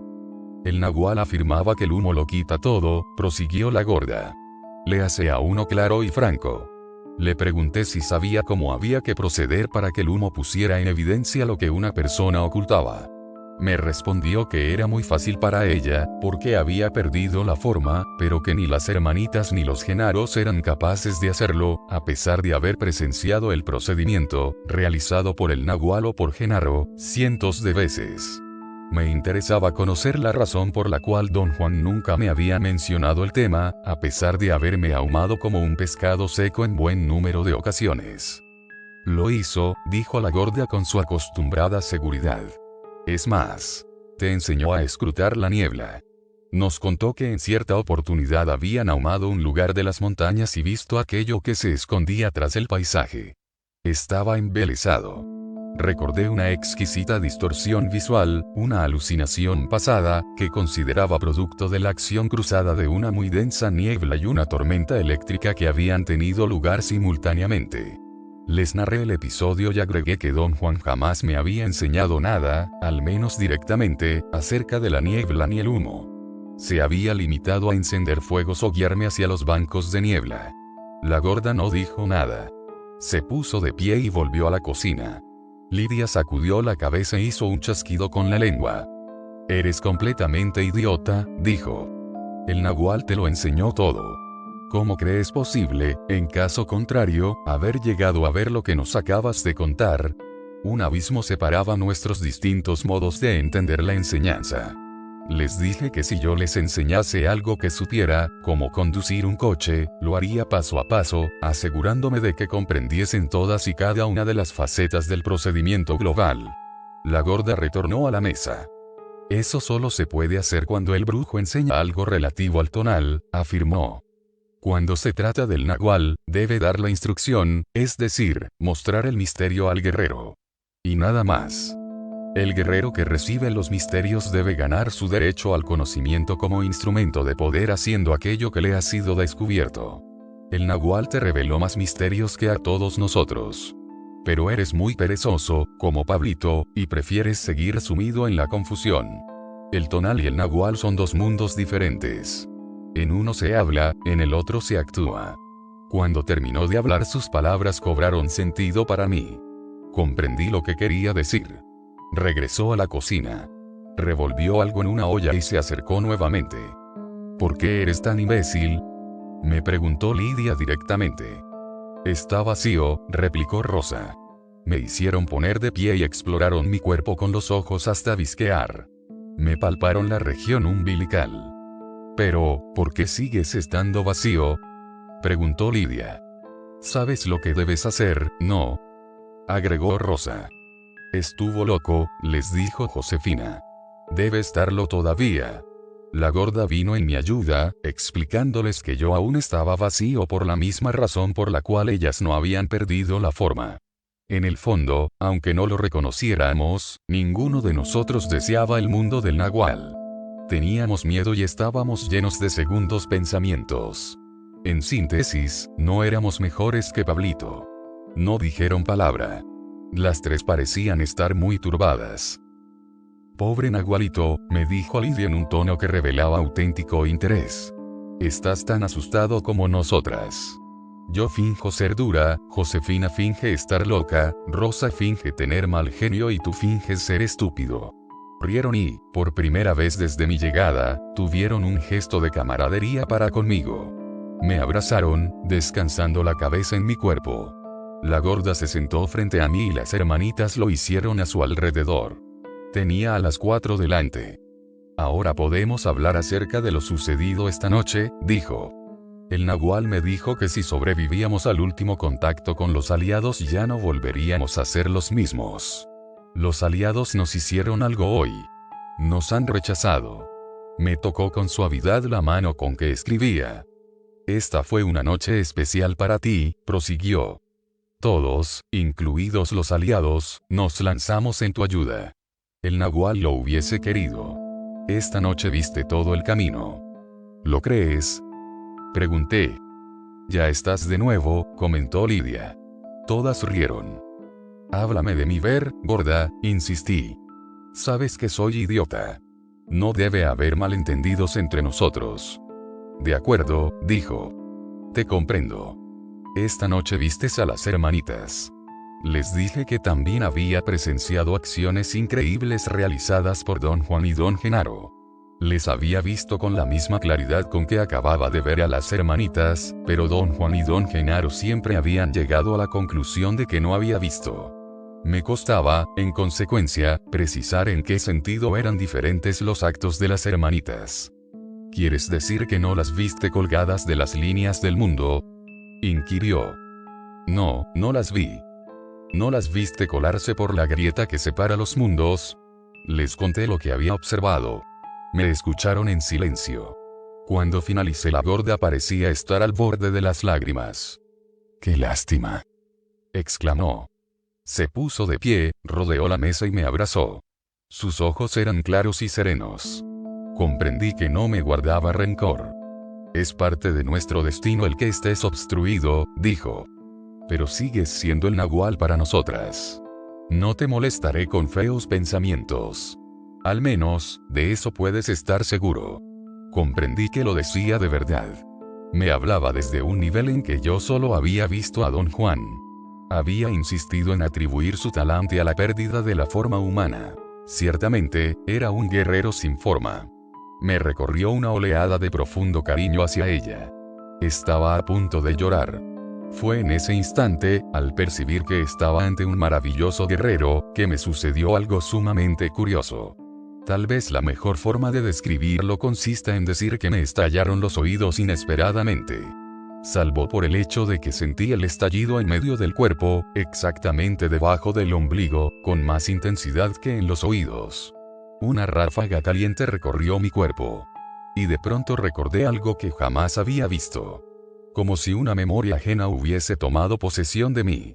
Recordé a Lidia, aferrada a 2 cuerdas rojizas horizontales, andando por la pared. A decir verdad, no caminaba. Se deslizaba sobre un denso lío de líneas, sobre las cuales afirmaba los pies.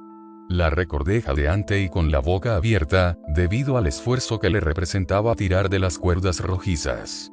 La razón por la cual había perdido el equilibrio al finalizar su exhibición consistía en que la había visto como una luz que rodeaba el cuarto vertiginosamente.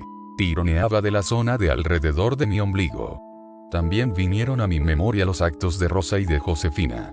Rosa realmente había estado allí colgada, haciendo con la mano izquierda largas fibras rojizas verticales pendientes del oscuro techo como hojas de un emparrado.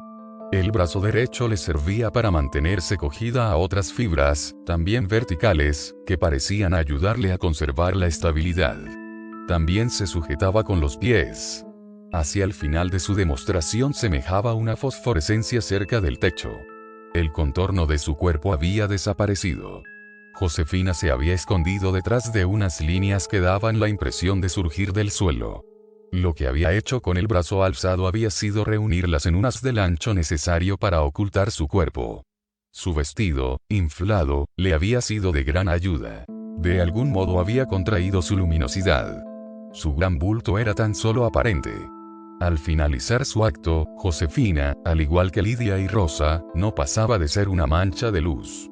Logré pasar mentalmente de un recuerdo a otro.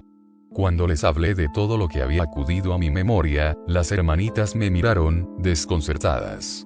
La gorda era la única que parecía al corriente de lo que me estaba ocurriendo. Rió verdaderamente complácida y comentó que el nahual tenía razón al afirmar que yo era demasiado perezoso para recordar lo que veía. En consecuencia, solo me preocupaba por lo que miraba. Es posible, pensé, que haya seleccionado inconscientemente mis recuerdos. ¿O todo esto es obra de la gorda? De ser cierto que al principio había limitado las posibilidades de mi memoria, para terminar luego aceptando las porciones censuradas, también debía ser verdad que había percibido mucho más respecto a las acciones de don Genaro y don Juan. No obstante, solo retenía una parte del conjunto de percepciones de aquellos sucesos. Es difícil creer, dije a la gorda, que puedo recordar en cierto momento algo que no había recordado un momento antes. El nahual decía que todos podíamos ver y escoger, y sin embargo, no tener memoria de lo visto, respondió. Ahora comprendo cuánta razón tenía. Todos somos capaces de ver, unos más que otros. Informé a la gorda que era consciente de que acababa de dar con una clave. Ellas me habían devuelto una pieza extraviada. Pero no era fácil especificar de qué se trataba. Anunció que terminaba de ver que yo había practicado mucho el soñar y ello había contribuido a desarrollar mi atención. No obstante, me dejaba engañar por mi propia apariencia de no saber nada. Quería hablarte de la atención, continuó, pero tú sabes tanto como yo sobre el tema.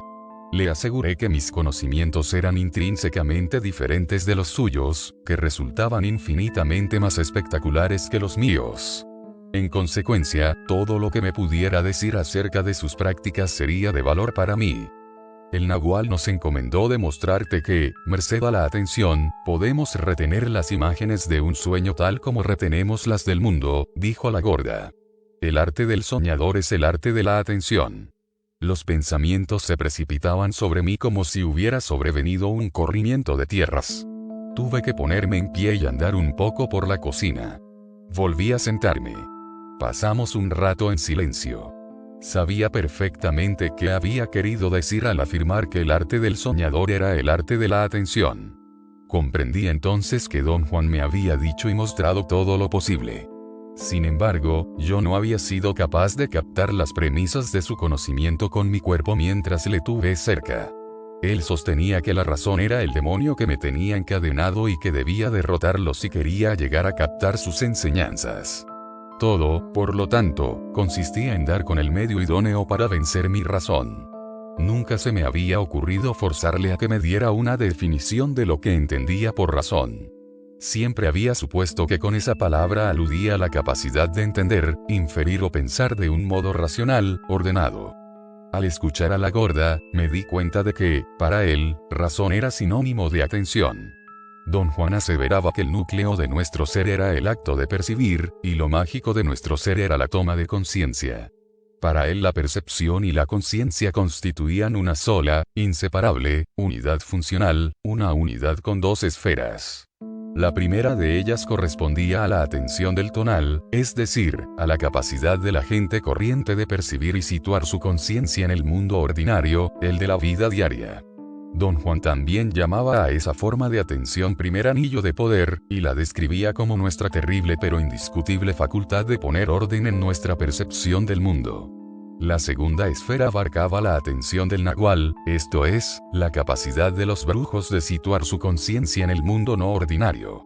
Él denominaba a este ámbito segundo anillo de poder. La facultad completamente tormentosa, que todos teníamos, pero solo los brujos usaban, de poner orden en ese otro mundo.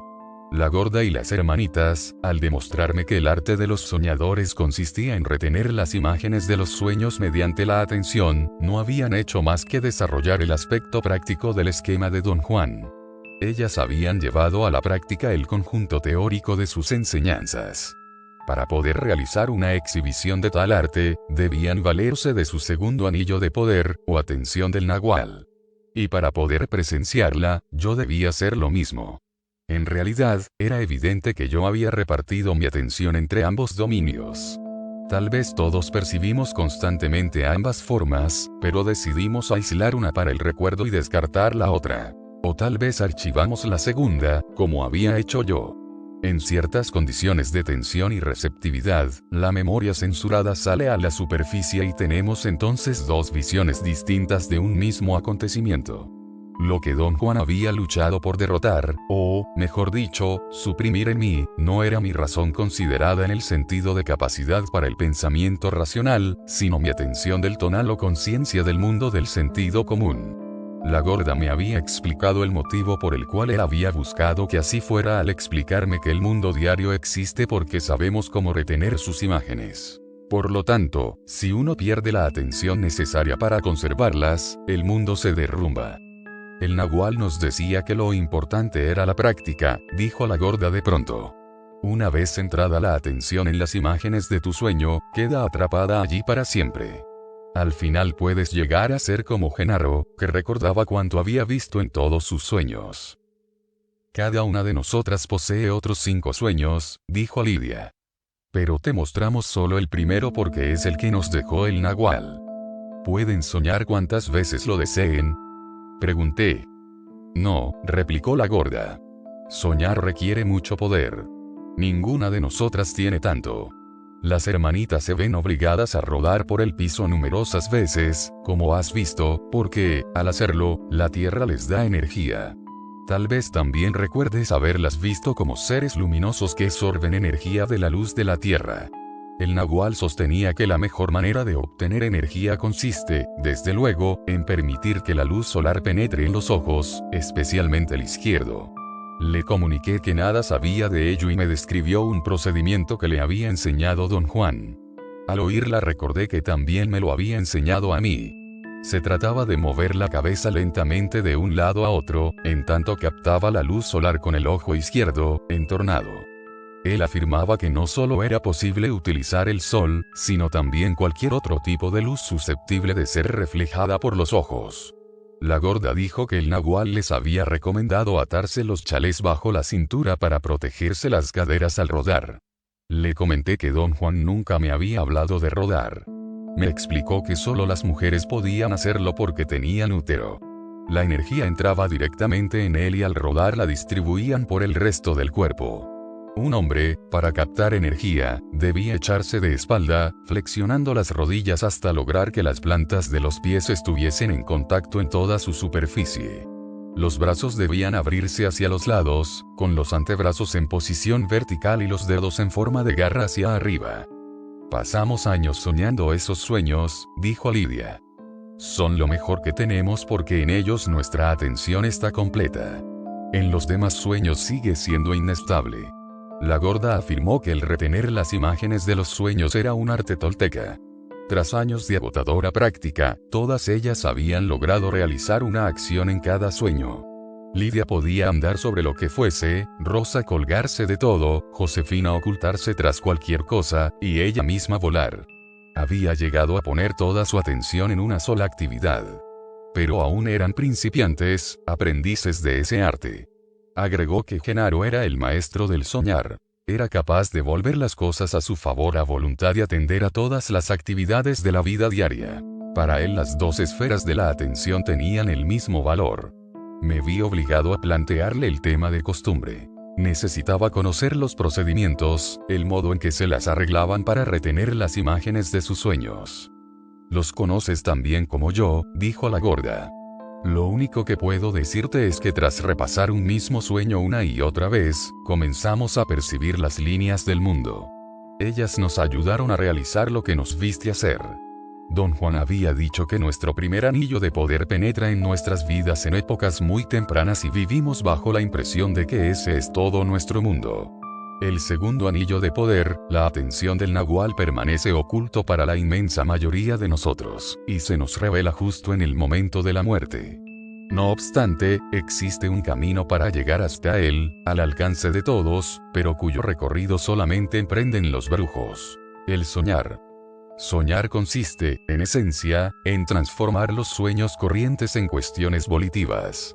Los soñadores, mediante el expediente de concentrar la atención del nahual en los asuntos y sucesos de sus sueños ordinarios, los transforman en soñar. Don Juan aseguraba que no existía un procedimiento específico para alcanzar la atención del nahual. Solamente me había dado pistas. La primera fue que debía buscar mis manos en sueños. Entonces, el ejercicio de atención fue ampliado a la búsqueda de objetos, rasgos característicos del paisaje, como calles, edificios, etc. Desde allí había que pasar a soñar sobre lugares determinados a determinadas horas. El último grado consistía en concentrar la atención del nahual en el yo total. Don Juan sostenía que esa etapa final se anunciaba generalmente por un sueño que buena parte de la gente había tenido en una u otra oportunidad, en el cual el sujeto se ve a sí mismo yaciendo dormido. Para cuando un brujo tiene ese sueño, su atención se ha desarrollado hasta el punto de que, en vez de despertar, como les ocurre a la mayoría de las personas, da media vuelta y se pone en actividad, como lo haría en el mundo en que tiene lugar nuestra vida diaria. En ese momento se produce una ruptura, una división definitiva en la hasta entonces unificada personalidad. En la concepción de Don Juan, el atrapar la atención del nahual y desarrollarla hasta el nivel de perfección de nuestra atención diaria al mundo tenía por resultado el nacimiento del otro yo, un ser idéntico a uno, pero construido en el soñar. Don Juan me había hecho saber que no existen reglas establecidas para la educación de ese doble, como no existen para alcanzar la conciencia corriente. Sencillamente, se logra mediante la práctica. Él aseveraba que el método más adecuado se nos revelaba en la captación de la atención del nahual. Me instaba a practicar el soñar sin permitir que mis temores convirtieran la actividad en una carga. Lo mismo había hecho con la gorda y las hermanitas, pero era evidente que algo les había permitido llegar a ser más receptivas que yo a la idea de otro nivel de atención. Genaro pasaba la mayor parte del tiempo en su cuerpo de soñar, dijo la gorda. Lo prefería. Por eso podía hacer las cosas más fantásticas y asustarte mortalmente. Genaro podía pasar por la grieta de entre los mundos como tú y yo lo hacemos por una puerta, en ambas direcciones. Don Juan también me había hablado mucho de la grieta entre los mundos. Yo siempre había creído que se refería, metafóricamente, a una división sutil entre el mundo percibido por un hombre corriente y aquel percibido por los brujos. La gorda y las hermanitas me habían demostrado que la grieta entre los mundos era algo más que una metáfora. Era más bien la capacidad para pasar de uno a otro nivel de atención. Una parte de mí entendía perfectamente a la gorda, en tanto la otra se hallaba más aterrorizada que nunca. «Has estado preguntando por el lugar al que habían ido el nahual y Genaro», dijo la gorda. «Soledad fue muy brutal al decirte que se habían ido al otro mundo. Lidia te dijo que habían abandonado estos alrededores. Los Genaro, como buenos idiotas, te asustaron. Lo cierto es que se marcharon por esa grieta. Por alguna razón, inaprensible para mí, sus palabras me lanzaron al caos. Siempre había estado convencido de que su partida era definitiva. Sabía que no se habían ido en sentido ordinario, pero había dejado el asunto en el reino de la metáfora. Si bien había llegado a decírselo a amigos íntimos, nunca lo había creído realmente. En lo profundo de mí, nunca había dejado de ser un hombre racional. Pero la gorda y las hermanitas habían convertido mis oscuras metáforas en posibilidades reales. Lo cierto era que la gorda nos había transportado medio kilómetro valiéndose de la energía de su soñar. La gorda se puso en pie y declaró que yo lo había entendido todo y era hora de comer. Nos sirvió lo que había preparado. Tuve la impresión de no estar comiendo. Una vez que terminamos, se levantó y se acercó a mí. «Creo que ya ha llegado el momento de que te vayas», me dijo. La frase parecía ser una indicación para las hermanitas. Estas dejaron los asientos a su vez. «Si te quedas, ya nunca podrás partir», prosiguió la gorda. «El nahual te ofreció la libertad una vez, pero tú escogiste permanecer con él. Me dijo que si sobrevivíamos al último contacto con los aliados debía darles de comer, hacerlos sentir bien y despedirme de todos. Supongo que ni las hermanitas ni yo tenemos dónde ir, de modo que no hay posible elección. Pero tu caso es diferente». Las hermanitas me rodearon y se despidieron una a una. La situación era monstruosamente irónica. Podía irme, pero no tenía a dónde. Tampoco para mí había elección. Años atrás Don Juan me había brindado una oportunidad de marchar. Ya entonces me había quedado por no tener lugar alguno al cual dirigirme. «Se escoge solo una vez», me había dicho Don Juan. «Elegimos ser guerreros o ser hombres corrientes. No existe una segunda oportunidad. No sobre esta tierra».